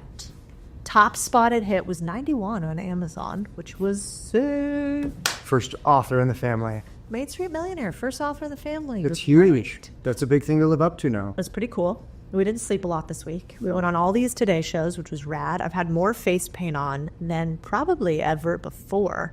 Also got an IV today while getting my hair done and makeup done, which was like peak too much, really. It's great. Overconsumption. Not great. But I thought we could hit some of the highlights because there were some cool things that happened this week. Like, first of all, met, I don't know, a couple hundred people who are part of our community, buying businesses, bought the book, had the biggest Barnes & Noble signing at this one Barnes & Noble in New York. I don't know about anywhere, which was kind of sweet. Yeah. Realized book signings take fucking forever. Long time. Yeah, I bet your hand cramp was like obscene next level. It was mostly like a mouth. Like I just didn't want to talk at all. You were on the whole time. You were engaging in conversation. Because they were cool. It was the cool people. I was proud of it. It was very Yeah, impressive. it was like every type of human represented there. Okay, but what I actually thought that I'd talk about is, do you know we outsold Martha fucking Stewart? No. Are you serious? Yeah, that bitch. You know who we did not sell though, is Jordan B. Peterson. He beat us. Jordan's been out for a while. Plus, he's like brilliant. But, Speaks to a generation of young men. women. Yep. So Martha, just saying, we coming for you. We're not coming for you in the kitchen because you know that's not my strong suit. That's yours. Dude, I would love to learn from the Maybe master. you should have a cookbook. Me? Yeah. The lazy man's cookbook, or No, like hairy-chested cooks. find her heart through her stomach. Yeah. Yeah, be a good one. Yeah, I'm into that. Absolutely. I think it is just like a slow, it's like a slow process where you just end up changing the ingredients over time. So then you have your partner essentially eat everything that you already eat. This sounds like you might be really familiar with how to do this to somebody. It works. I love it. I don't hear any complaints. No complaints because I don't know how to do this. And it made me think about books overall. And like, I don't know about you, but I mean, Mom and Dad, you're listening. I love you both. You know this is true though. Mom gives these gift baskets that are like Highly functional. Yes. They're like socks, body wash, a razor. Mm-hmm. What else might be in there? I had those little spongy things that you put between your center console and your car seat. And I think of her every time that I readjust them. It's just like and she every knows. time I don't lose my wallet or my phone in the cracks. You're trying to suck up to her, but I feel like she watches QVC and just goes, I like this, and I like this, and I like this. No, these are She way puts it too. up- These are. I'm actually would be really interested the source of these purchases Walmart? because these are way too inexpensive to be on QVC. Like you gotta right. You have to have a price point. Like you have to sell. You have to get product through the door. That's like, true. I don't know, $6.55 for seat capture spongers. Yeah. You also got 2 years of like very potent smelling body wash, which maybe she was trying to tell you something. I think it's a signal. You little smelly? No. Am I? No. You smell delicious. You smell like a man.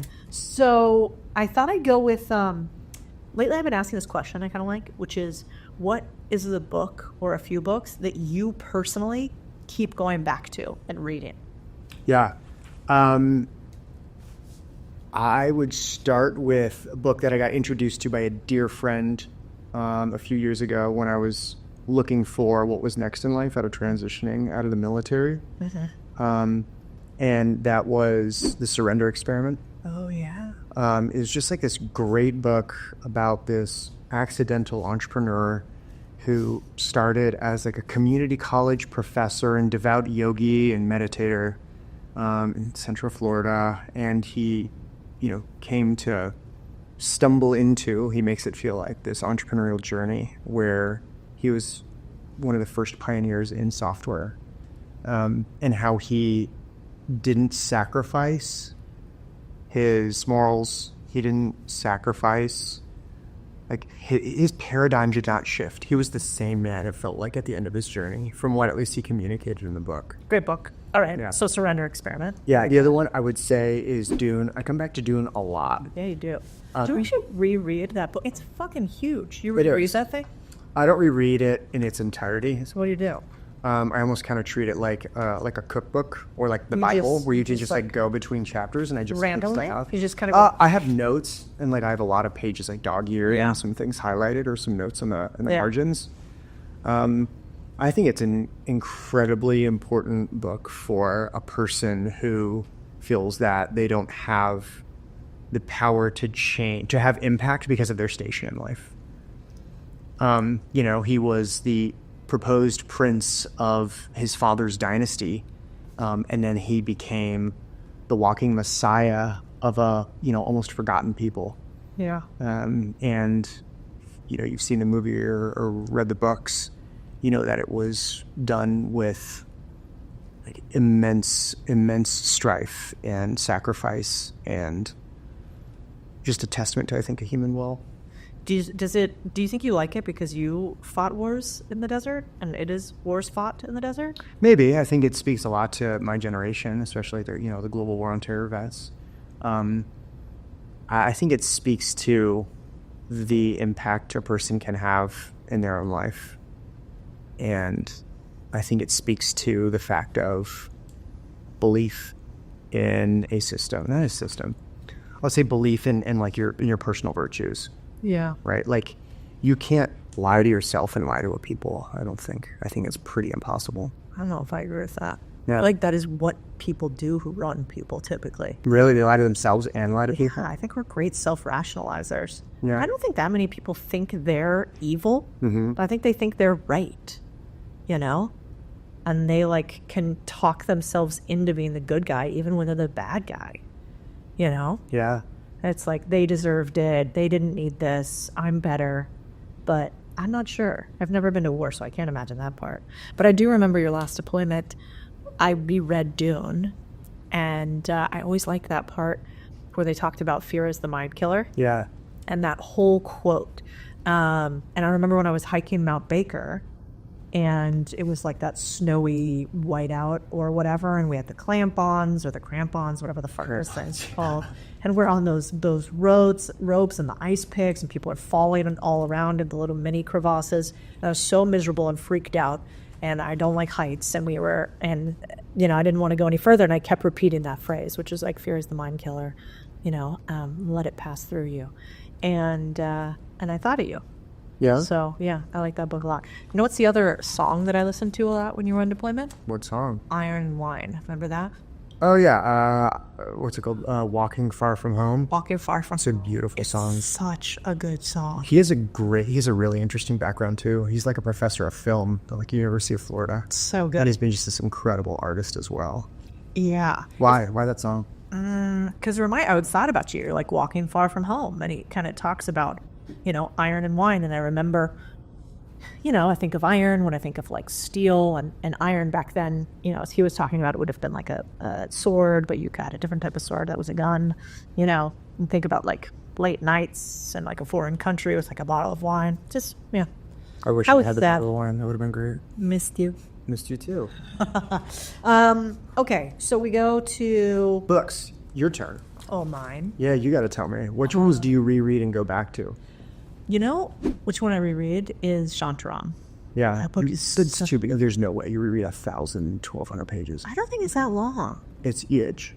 You're right. I probably reread that every couple of years. Yeah. But it's one of those books where you can lose yourself in it.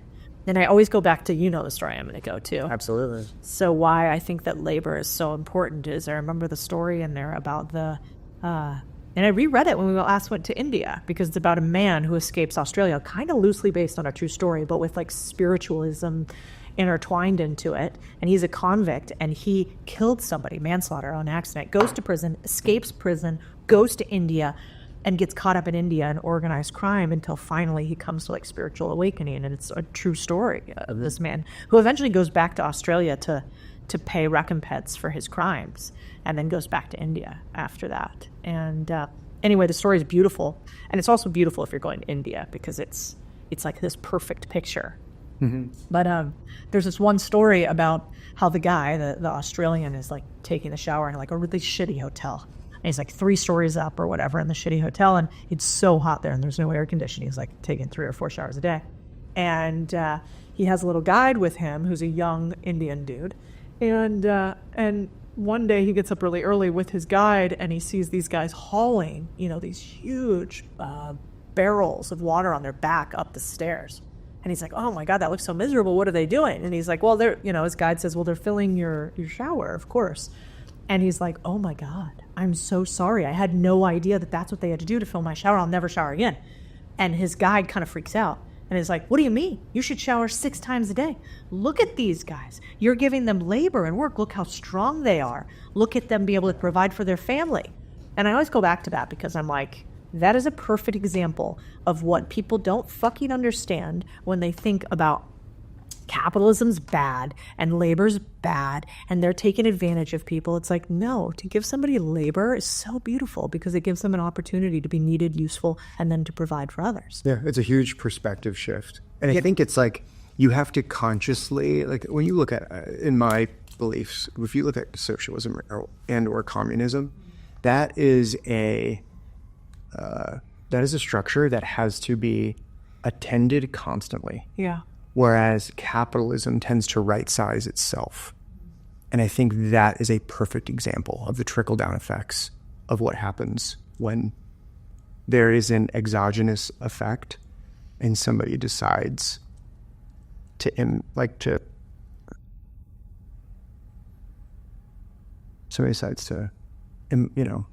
with the system. Yeah. Yeah. Basically good ideals, bad outcome. Yeah. Yeah, I agree with that. Well, actually, I was kind of thinking about that because this week, or was it last week, I had sort of tweeted about Juarez and my time along the border. Yeah. And I had talked about it before, but I think I got pissed. Sometimes I think both of our best write-ins happen when you're really mad or worked up about something. And I was really mad because a bunch of people were talking about how open border policies are kind. And I don't believe that at all. I think it creates massive tragedy and violence. And so I was writing about my time down there when I was in college, and how I spent a period of time along the U.S.-Mexico border in Juarez, which is a city across from El Paso, right? And, what was interesting is you and I haven't even talked about it that much. No, we haven't. But what made you go down there in the first place? I got a grant from the Howard Buffett Foundation. Okay, but what made me want No, it? but it's okay, so you get a grant, so you're I'm going to go cover narco trafficking on the border. Not I'm going to go track snow leopards, right? Or I'm going to study the, effects of, water restriction or resource restrictions, in the Southwest. You chose to cover narco trafficking. I don't know. I find it fascinating. Did you apply? Sorry, go ahead. No, tell me. Did you apply for the grant with the understanding of this is what you want to do, or did you get the grant and then you're like, this is what I'm going to do with it? Yeah, you got the grant first. Basically, I was in the what was it called? The journalism school. Yeah, Walter Cronkite School for Print Journalism, and it was a good school for that. Arizona's not the Harvard of the West, but anyway, and I started working with the dean of the Walter Cronkite School because I liked writing, and it was in one of her classes and did well, whatever. And she told me to apply for it. Yeah. And there was a group of us that all did it, and we could choose different segments that we wanted to focus on.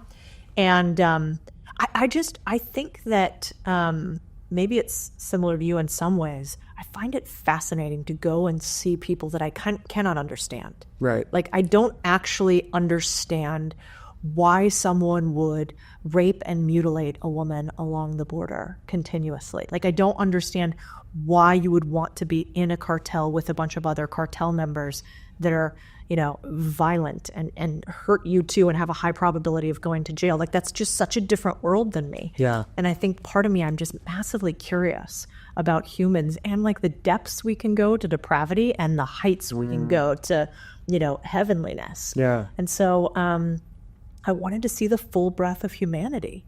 And so money, like similar to you, money actually never interested me when I was young. I really just wanted adventure. You know, my favorite book was Adventure Capitalist, which is where he like rode a motorbike all around the world. Oh, yeah. And that's how I ended up setting that business up in Latin America. But back then, I wanted to tell stories that nobody else had covered before. And I found that adventure fascinating. And I liked that like slight sense of danger for whatever reason. And so, yeah, that's why I ended up going down there. And another woman, Courtney Sargent, went with me for part of it, and she was my photographer. Yeah. And I remember... Why just part of it? Did she not last as long, or was it just... No, there were like, we had the different assignments. So Okay. like I would go down some places, she would go down. Okay, got it. No, I think she's still a journalist. And what was it? Was it just like, I'm going to observe and report? Or was there some distinct element that you wanted to cover or like bring to light? You know, what I found is like when you're observing things will just like emerge. Of course. So I went down there originally. Usually you start with a who. So I had this guy, Gil Gillenwater, who had something in Agua Prieta. Rancho Feliz was the name. It was a nonprofit. It was a really cool idea. So basically, Gil made a bunch of money in real estate, becomes kind of spiritual, becomes buddies with the Dalai Lama of all people, starts this nonprofit in Mexico called Rancho Feliz. And the idea is this: you get a house in Rancho Feliz if you help somebody else build theirs. And so it is a self-fulfilling nonprofit in that they have to be profitable, they have to help each other, they have to have jobs inside of the nonprofit. They can't let anything go into neglect, or they get kicked out of the community. So it's kind of this like capitalistic nonprofit. Anyway, I thought that was cool. So I started with him and was like, he's got all these connections down there because I didn't know anybody and I spoke Spanish, but not that well. And then we were in Agua Prieta for a bit, and that was kind of wild because I remember it being real cold there during the winter, and none of those places have heat, right? Yeah. So Courtney and I are like sitting by that propane tank, and you really shouldn't do that all night. So one of us had to stay up. But anyway, that's where we started getting a few connections. And Agua Prieta wasn't that dangerous. So we started there, but then we realized if we wanted to cover interesting stories, like, you know, things that were headline stories, we need to go to the bigger city. Yeah. So then we went to Juarez and El Paso. And the moment that I knew I wanted to cover what was happening there, I'll never forget. When you come from El Paso into Juarez, you cross the Rio Grande. There's a bridge that goes over the... Oh, yeah, I remember. Right? Yeah. And back then, and I don't know if it's still there, but there was this cross on the Juarez side, big wooden cross, and it was covered with pink ribbons and tokens.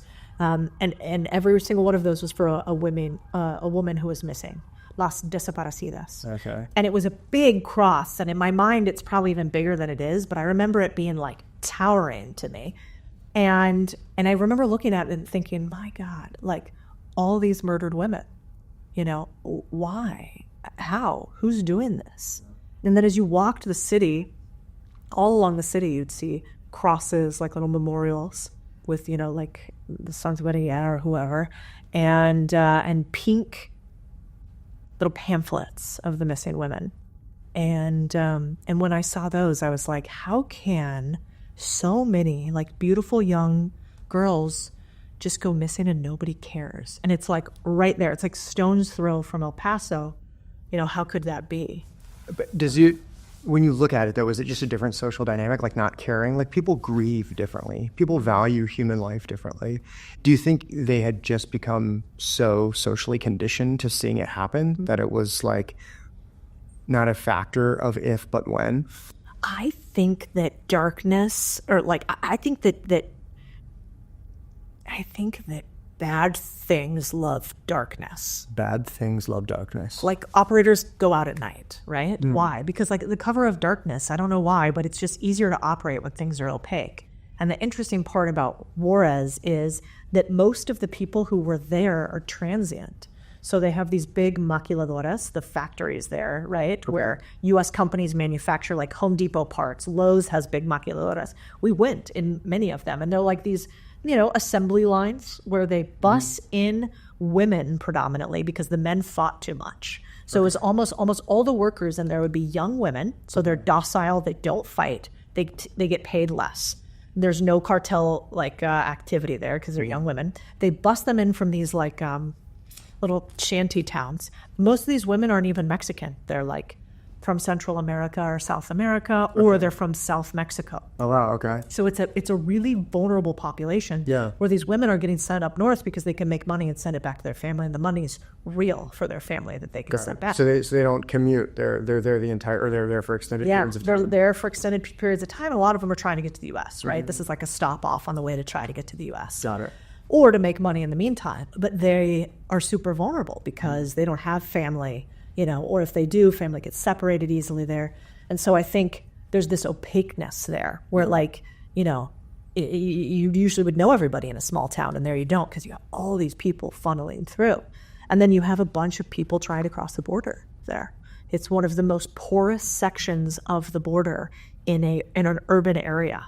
I don't know if that's still the case, but at least it was back then. And then for whatever reason, it's like where the Sinaloan and the Sonoran cartel were butting heads. And so they were at war, basically, when I was down there. And I was reading that, last year, 2,000 people were murdered in Juarez. Last year alone? Last year, which is crazy. When I was down there, they said that during that 3-year period that I was there, I wasn't there for 3 years, but that rolling 3-year period, 10,000 people were murdered. I mean, I remember jailbreaks from the local prison where they brought in a fucking Apache helicopter to break somebody out of the prison. One of the cartel members? Yeah. Oh, sure. It's like, where does a fucking cartel get an Apache helicopter? How does that happen? They buy it because that's from us, right? I wouldn't even begin to know where. I think you would probably buy it on the black market somehow, and I have no idea. I don't know. We got to look that up. Maybe that's why the budget is so big for the Department of Defense. Why? Because everything. Because everybody's just kidding. Everything. It's like, don't they say that they have They say that Americans have X number of guns, but 30 to 40% of them are in Mexico. They're not even all in the U.S. I don't know what the number is, but I know that there's a significant percentage. Well, I mean, just for we all are aware of the gun violence that goes on in Mexico. Oh yeah. And there's supposedly one single gun store in the entire country, and it's on a military base. Yeah, so they're not getting their guns from Mexico. No. What if 2025 wasn't just a year of grind, but a year of ownership and flow? That's the idea behind my first ever 3-day virtual event this February. It's not just a conference, it's a movement, and it starts with you. Over 3 information-packed days, we're going to tackle everything you need to take control, from finding the perfect business to negotiating killer deals to building the mindset of a true owner. This isn't just a theory. We're bringing in laser coaching on real deals and sharing the exact strategies to spot opportunities everywhere. Here's the thing. This isn't about me. It's about Owner Nation, a collective of driven, unstoppable individuals ready to rewrite their futures. This is your movement and your moment to connect with others who are fighting for the same goal, freedom through ownership. No one else is doing this. We've never done it before, and I think it's the first of its kind. So it's your shot to be part of something bigger when it comes to ownership. Visit the link in the description to save your seat, and let's make 2025 the year we own it together. This week in particular, with the book and everything that's happening and this idea of financial freedom, it takes me back a lot to where it all started, which is a series of women who had no freedom and nobody cared about them, and they died brutally and they were completely forgotten. And so you think it's a matter of resources that solves it before ideology? Fuck yeah. I think money is protection, and I think money is freedom. Yeah. And why do we think that people who have less money have more violence committed against them? Why do they go to jail more often? I don't think it's because they are poor and bad. It is because they don't have as much protection. It's a result of the socioeconomic status? Absolutely. I think that saying of when you have something to lose, you are more thoughtful on it is true. Yeah. And so, it took me back to that, and I kind of want to go back to the border to see what I remember and what's real, right. But so your stance on this is a little bit. So if I can just extract it a little bit more, is you think that the open border policy lends itself to more crime? It lends itself to more people being taken advantage. It leads to exploitation. Oh yeah, yeah. I mean, I remember you would just drive not very far outside of Juarez, and the wall just ends. And we could just hopscotch back and forth along the wall for fucking miles. Neftali Fuentes, a guy that I wrote a story about when I was down there, he had said he had crossed the border 100 times or something like that. I imagine it's not even that much. I bet there's people who've done it thousands. Yeah. Well, probably, yeah. There had to have been. Yeah, and I don't know how it's changed, but it was really common back then. And he would get caught sometimes and shit, but it kind of didn't matter. Yeah. And One side or the other, they were just kind of released regardless. yeah, and they had a couple organizations down there that would help people in the interim. So you kind of get the same like starter pack every time you got back from the border. So you could kind of get yourself set up again in Mexico. But, I just saw such tragedy there because people are not kept track of, and there's so much transientness. And that, I think, is where a lot of terrible things happen. And like, where else in the world do you see the like hundreds and hundreds of women every single year being and murdered and left in the desert? Yeah. I mean, it's happened for decades there. Right. And I think a large part of that is because there's a huge border crossing and there's all this friction. I mean, some of those deaths have to be because of things Americans have done too. And so, it takes me back there and simultaneously reminds me why it's so important that we all try to figure out how to get a little bit more freedom and protection. And, and I remember talking to a lot of the immigrants we would help them before border crossings and write some stories about there's a series of old folks homes down there. And so a lot of people would drop off their elderly citizens at these really derelict old folks homes before they were going to try to cross into the U.S. because they knew the elderly person wouldn't be able to make it. Yeah. And then you would send back money to try to take care of them. But a lot of times you'd lose contact. They would, I met multiple people like Carmelita who hadn't seen her family in like 10 or 20 years. So she was like all by herself in this like derelict place and subsisting off of like nonprofit, cash. And No way. oh yeah. So there's like essentially it's like generations, right? Because there's a lot of children getting sent over because they have to be cared for, right? Yeah. And then there's the adult or working class or working age of men and women who come over to join the workforce here in the U.S. I never even thought about where the grandparents or where the elderly or where the first generations fall in line. Yeah, back then you could look. One of the stories we wrote about that won a couple awards was you looked at the U.S.-Mexico border, and what didn't make a lot of sense is as you looked at it that the age demographic was really old. Like the border region was more red, if red represented old, than most of the country. And the reason why was because a lot of these people were getting left behind. They called them los abandonados, and they were the abandoned generation. And so we wrote a series of stories on that. I think we were the first to break that story back in the day. But the part that I feel pretty guilty about from when I was young and dumb was just how excited I was to get some of the awards for that story. Yeah. Like Las Desaparecidas stuck with me more because I saw. Because you're a young woman. Yeah, I'm a young woman, and I saw brutally murdered young women, and just those images and the smell of a morgue will never get out of my nose, like fully.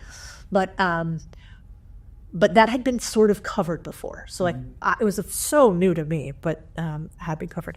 But the generation abandoned, that had never been covered before. No, I hadn't heard about this before. I had no idea, especially living so close, relatively To the border. Yeah, and so when we got those awards, and I went and took them back to Ala Prieta, to the main person I wrote the story about, whose name was Carmelita, who was like 87 years old or something, but looked like 400 years old. I mean, these people, just the care is so bad. Yeah. I have 99-year-old grandparents who look 20 years younger than this woman. That's crazy. And I remember her saying to me, now that America knows about this, about us, you're going to help us, right? You're going to reconnect me with my family. And that always stuck with me too, because I was so young. I wasn't going to be able to help her. And it was like, no, I know this is wrong. I know we could help, but we're not going to. What do you mean you could help? Like us as a nation, or you and us as a nation, me individually, maybe, like people, citizens, I don't know, like any of those answers. But one, that wasn't what a journalist was supposed to do. I covered. Yeah. I didn't influence. And then two, I knew that even though I wrote the story and we got all these awards, nobody was going to do anything different. Yeah. Isn't there like a law in journalism where like don't intervene in nature? Like you see some of these incredible photographs, striking, I think is a better word, right? Where there's a young malnourished child getting circled by vultures, right? Or there's, the famous one in Vietnam, right? Where they're executing men on the street. I mean, a photographer's just snapping shots. And I mean, there's countless others. Like, is that like a rule? Is that like an unspoken law? Is it, I mean... You're supposed to be the quiet observer. You know, you're not supposed to, at least that's how I was taught. You were supposed to be the one who documents, not the one who does. And it's easy to become the target then, because you choose a side, maybe. I don't think that's it. It's that it's what's happened to journalism today. It's like But they choose sides though in journalism. That's what I'm saying. But that's what's wrong. I think. Got it. Is it sounds better for you to? It sounds valiant to choose a side and to say this is what I believe and I'm going to do this. And I understand why people would do that. But I think if you are a journalist, you know, your job, in as far as I thought it was to tell what you see and really try to remove yourself. I remember the dean who edited all of my pieces would ridicule me for the first or second drafts because if there was any opinion in it, she was like, you are not, this is not an editorial. You are not an opinion writer. You are there to observe and document and tell the stories factually to what you see as humanly possible and nothing else. That's so striking because in that short amount of time since then to now, everything's littered with opinion. 100%. I don't think you can find many without it. No, and in fact, when I was younger, I thought I was pretty righteous. Like, I was like, that's why I didn't stay in journalism. You know, I was like, I don't want to write the stories. Like, I want to change them. Yeah. This is wrong. I want to tell them what's actually happening. And that's how I felt at the time, especially as like a young person so influenced by this. And she was like, this is not the playground for that. Like, if you want to do that, that's somewhere else, but it's not here. Yeah. And I think that's really important, you know? And kind of to your point, even like the nature photographers, when there's like a little, you know, animal about to get murdered by something, it's like it's the circle of life. You're not supposed to intervene, but that feels wrong somehow.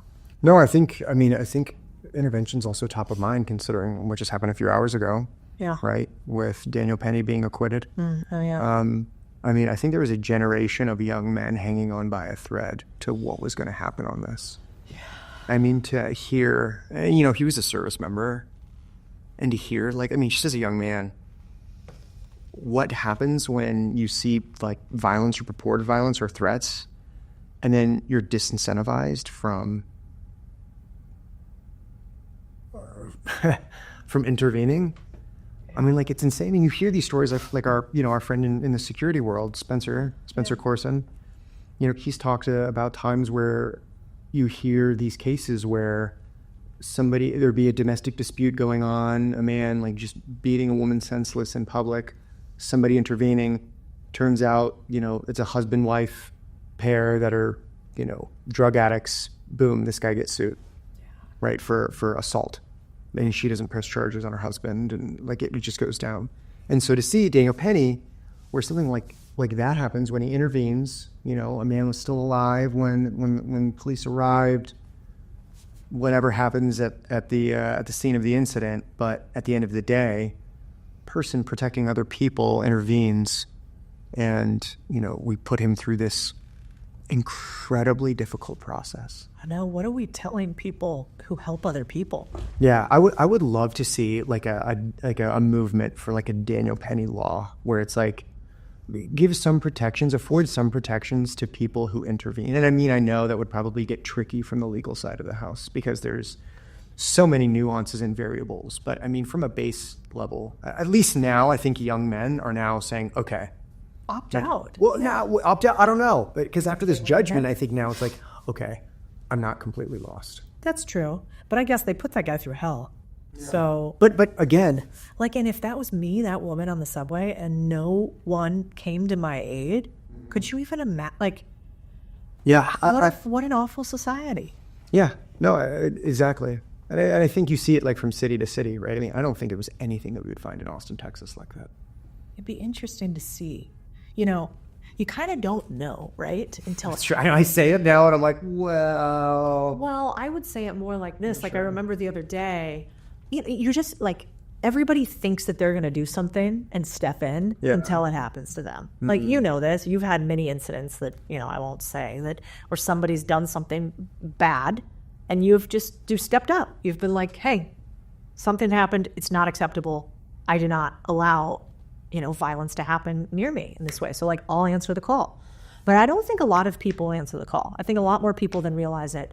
Like, isn't there what's that phenomenon called where like, it's Tragedy of the Commons. Tragedy of the Commons, yes. But there's another one that's like where when something happens but there's a crowd, they assume that the other people are going to step in and they don't.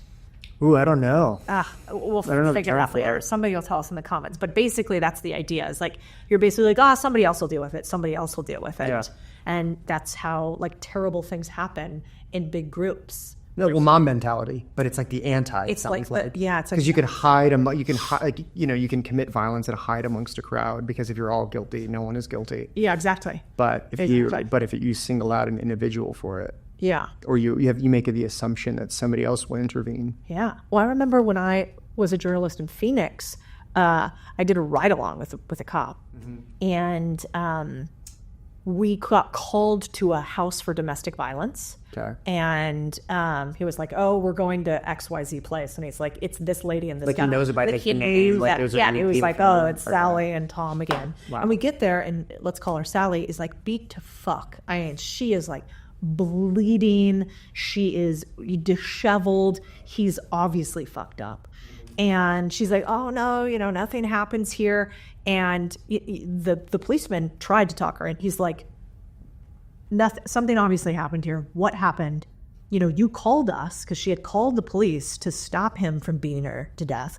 But then when the cops get there, for whatever reason, Stockholm syndrome or whatever, she goes back on it, which apparently happens a lot until the guy and whatever. So we had to leave, and I remember saying to the policeman, like, "Oh my, like obviously that man beat the shit out of her. What do we do?" Like, and he's like, "Listen, if they don't press charges."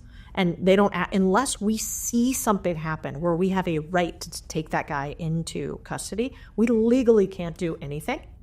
And no witnesses because she was the one that called. And so there's nothing we do. And he's like, and the saddest part is he'll eventually kill her. Because that's what we see Like happen. statistically, that's Like what we see statistically. happen.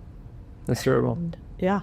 And that really stuck with me. And then I remember over the course of that night, the next place he got called was like a bar or something, and we picked up a homeless guy who just proceeded to piss all over the back of the police car while we were in it. You know how there's like the cage in front, and so the thing just fucking reeked. And then we have to drop him off. The guy's got to handle him and everything. That he's got to clean out urine like from all over the back. I mean, I can't think of a worse job, honestly. Sometimes I hope we have a major switch in how we think about service-based jobs. I really, really hope that we significantly turn around how they're compensated, how we think about them. I mean, I think to the entirety, like teachers. I mean, like your mom was a teacher for 30 years. Yeah. Oh my, and what she had to deal with on a daily basis. Like, I have so much respect for her and the fact that she was able to come home and be a wife and be a mother and be as like patient and as impactful as she was and still is for you and your family. Because I don't like that would drain all. Because think about it, like how many unruly kids at times, because special needs, and so not necessarily all of them were unruly, but they had to be managed constantly, right? Yeah. And so I could just imagine like how difficult it would be with one or two, and especially of your own, but a classroom full of 15, 20, even 10. Oh yeah, that was tough. Plus that was crazy. Like back in the day, I don't give her enough credit. I really should. 30-year special education teacher. She'd get up at 5 a.m. to go drive to Mesa, which is far from us, to be there at like 6 o'clock. So that school started at like 7. She had to prep stuff beforehand each time. And she did that for 30 years. And then back then, special education was always in a trailer. Not only that, but it was like it wasn't diagnosed. They didn't separate. No, 100%. But also like the aptitude of the children. Oh, it wouldn't separate them by. No, you could have extreme. Whatever. Yes. Yeah. I mean, she had one student who would like shove thumbtacks under her fingers, and she would always find thumbtacks all over the place, and so they'd be bleeding just crazy stuff. And another one that would like get really upset and was a bigger kid, and so would start like screaming and ripping off their clothes and then like run around naked. And it was an elementary school and a middle school, so like young kids don't need to be seeing all those parts and stuff. And the support infrastructure has to change. Totally. When people tell me how little teachers make, it's like you're paying this person, expecting them to be a new contributing member of society, yet We treat them like, at minimum wage levels. Yeah. Yeah. But she loved it for a long time. I think the reason she eventually got out of it, remember, she told us, was because they ended up wanting the teachers to restrain the children, like bodily restrain the Oh children. yeah, like the hug. She was saying the power hug that they were covered, that she was trying. She was just like, They were trying to train teachers to do. I'm not going to like put my hands on somebody else's kid. And, I don't have any interest in that. And so she ended up retiring. Man, I think, like, I thought I would have a bad day, and then I call her, Yeah. what the story, though, that I think you should tell, if you want, is, do you remember, of course you remember, the story about the guy and the final night, and... Are you talking about that night when you had the military leader who had to kind of give up his land, where his family and generations had fought and died? Kind of? Okay. Yeah. In the semi-autonomous region of Iraq, known as Kurdistan, there was like a local military commander who had deep family ties. His family had been there for generations, and he had built an incredibly successful telecom company in the region that had enabled cell phone usage in the area that just like hadn't been available in the area for decades, right? Like lagging significantly behind modern infrastructure. And, he was a Peshmerga leader, and the Peshmerga is the fighting force of the Kurds, and each man participates in the Peshmerga.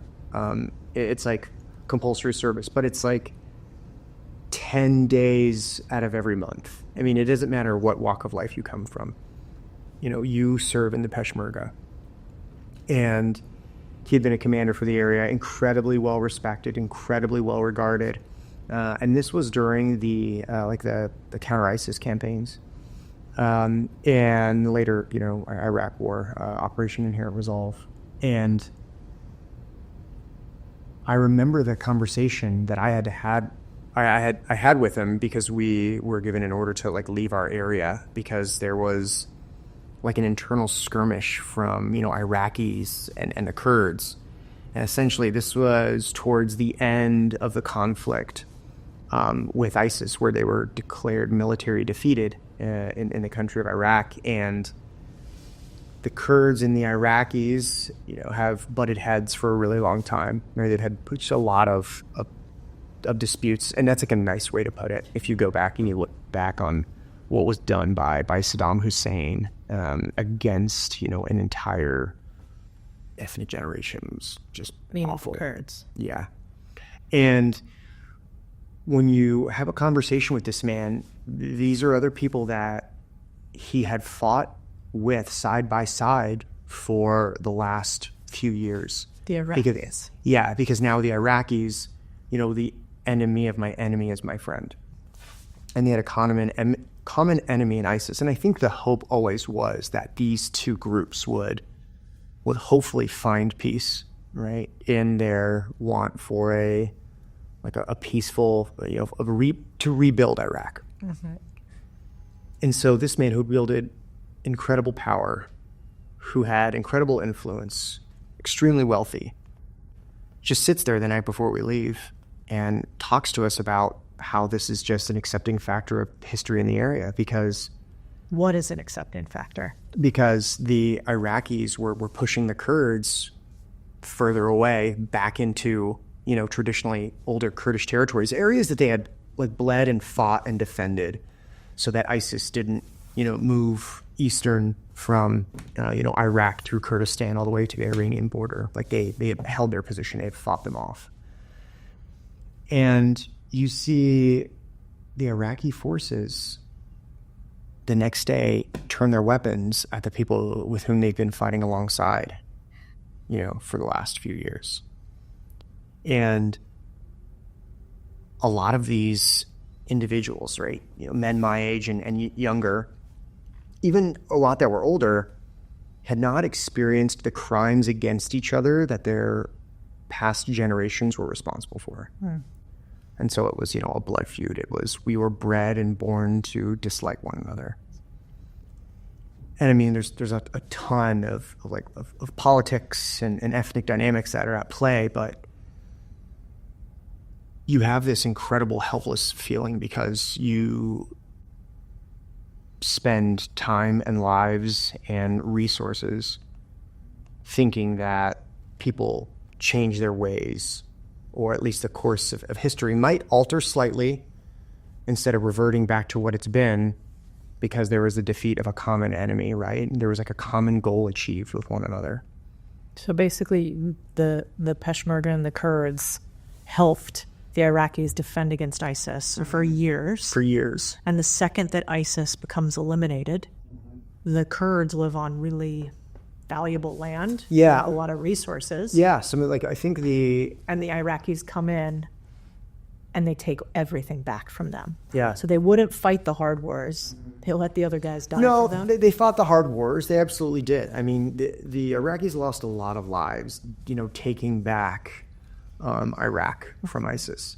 But this is an area that, was extremely rich in energy resources, right? I mean, it's like beautiful green rolling hills. It looks like Central California. Kurdistan. Yeah, Kurdistan. People don't realize. They think of it just like a forgotten, desolate desert. It's not. It's a beautiful, thriving metropolis. And that's not very much of Iraq, right? That is No. a small portion. It's a small portion-ish, but it's more significant than you would imagine, right? And so Kurdistan, right? The Kurds live across, western Iran, northeastern Iraq, southern Turkey, and northeastern Syria. Mm-hmm. And they're treated like, there's a certain sect of Kurds that are treated like terrorists in Syria. The ethnic Kurds in Iran are welcomed as their own. In Iraq, it's still a very heavily disputed area. And I mean, when I say semi-autonomous, it's like the China and Tibet dynamic, Wow. right? Not too dissimilar. I mean, you have movie theaters, and you have restaurants and malls, and you see supercars driving around, and men are in suits. In Kurdistan. In Kurdistan, it's a very What is it like in the rest of Iraq? Not that, right? I mean, the rest of Iraq is it's a very it's a poor country. It is not nearly as modernized. It's not nearly have the amenities that we do, and people also don't realize in Kurdistan, it's not all of one faith, right? I mean, you can be of many different denominations and many different faiths, which just blows people's minds. And you won't get attacked. And you won't get attacked. You won't be persecuted. But elsewhere in Iraq, you would be. Absolutely, yeah. The fun fact, the oldest continuously populated city in the world is the capital of Kurdistan, Erbil, Iraq. Yeah, which is where you were, right?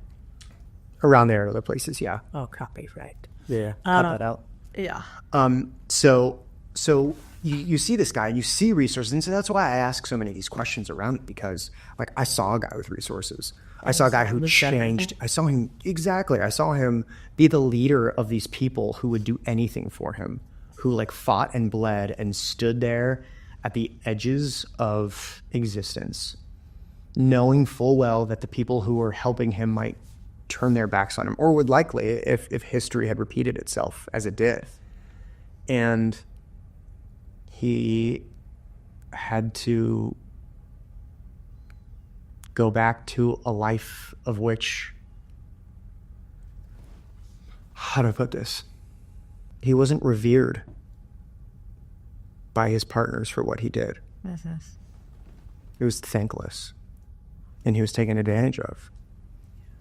And so I always wonder, right, the price of intervention. Yeah. I mean, for him, it's an existential threat, right? He has to. But at least for just once, had somebody allowed him not to live that fate. Just tough to see. Fair. And then it crumbles into, a civil war type thing. And it's a messy subject. What's interesting too is I say that money is the key to freedom, but it's to a point, It's money, but also we really got to watch out for too much power in the hands of the government, that happens. I mean, I think hands of the government, but, you know, we talk about mob mentality, right? And I think we talk about the wills of people. I think you can earn your way into constraints and in confinement in and of itself. Like getting on this hamster wheel. For me, I can't. So, I don't understand. you talk about getting on this hamster wheel, right? Like, what was the old joke, you know, in one of your old firms was like, a guy wants to buy a Ferrari? Yeah. I might too. Yeah. But he had to keep working. Exactly. Yeah. Well, I guess I think about it more like, I don't think most people realize in America, like, if you've never seen the fall of a civilization in some way, it's really hard to understand it. Like, when I saw how quick companies fell in Argentina under Cristina Fernandez, I was like, oh my God. Like, everything that we have is actually super delicate and interconnected. And if we allow too few in positions of power to control everything, they can pull it all away. Because it literally changed overnight. It changed, like, basically overnight. And it like happens really slow and then it happens really fast. Is what they say about recessions too. Right. And I mean, the history of Latin America is all about that, right? Yeah. And you know, and I saw the same thing, you know, happen. Like, I remember my brother was in Chile, like, locked up in his room. Remember during the during COVID, when they were having riots downtown all across. I mean, he couldn't leave and get anything out for like a couple weeks. And so, like, having seen that happen in those countries, I think I'm so much more protective of what we have here in America because it's fragile. Yeah. And you saw it firsthand. Like, I wasn't in a center of power. I didn't know anybody in politics when I was, you know, seeing some of that stuff happen there. You, like, actually engaged with the people who were running things and then had to watch it fall too. I mean, it leaves a mark. Yeah. No, absolutely. Because it makes me think about, like, you know, we talk, you know, we protect the house. Yeah. It's like, sometimes how, right? Or is it like, are you lying to yourself in terms of your ability to protect it all? Yeah. You know? I guess you do what you can with what you have. Yeah. Watching civilizations crumble. Yeah, but I do think, like, everybody talks about, like, yeah, go travel and see the world. And it's like, yes, but like, just because you know, if you've been to Chicago, like, I remember when I lived in Chicago, like, you're down on, like, the Miracle Mile, you're, like, at the Merchandise Mart, it's fucking gorgeous, like, everything's great. If you only saw that area, you would never think that it was close to the murder capital of the U.S. Yeah. Because you never went south. And if you never went south, you never saw how close you were and yet so far from, like, a totally different world. And so sometimes I think, like, it's not actually travel that makes a difference. It's, like, experience, you know? Yeah, I think people like to substitute those words oftentimes. They believe that they're citizen. The coach can say that. That their travel is an experience, and it is in of itself, right? But I mean, I still think it's important to understand what makes other cultures tick. Like I talked about earlier, when you have people feeling about the desaparecidas and los abandonados, like, how do we view human life? How do we grieve?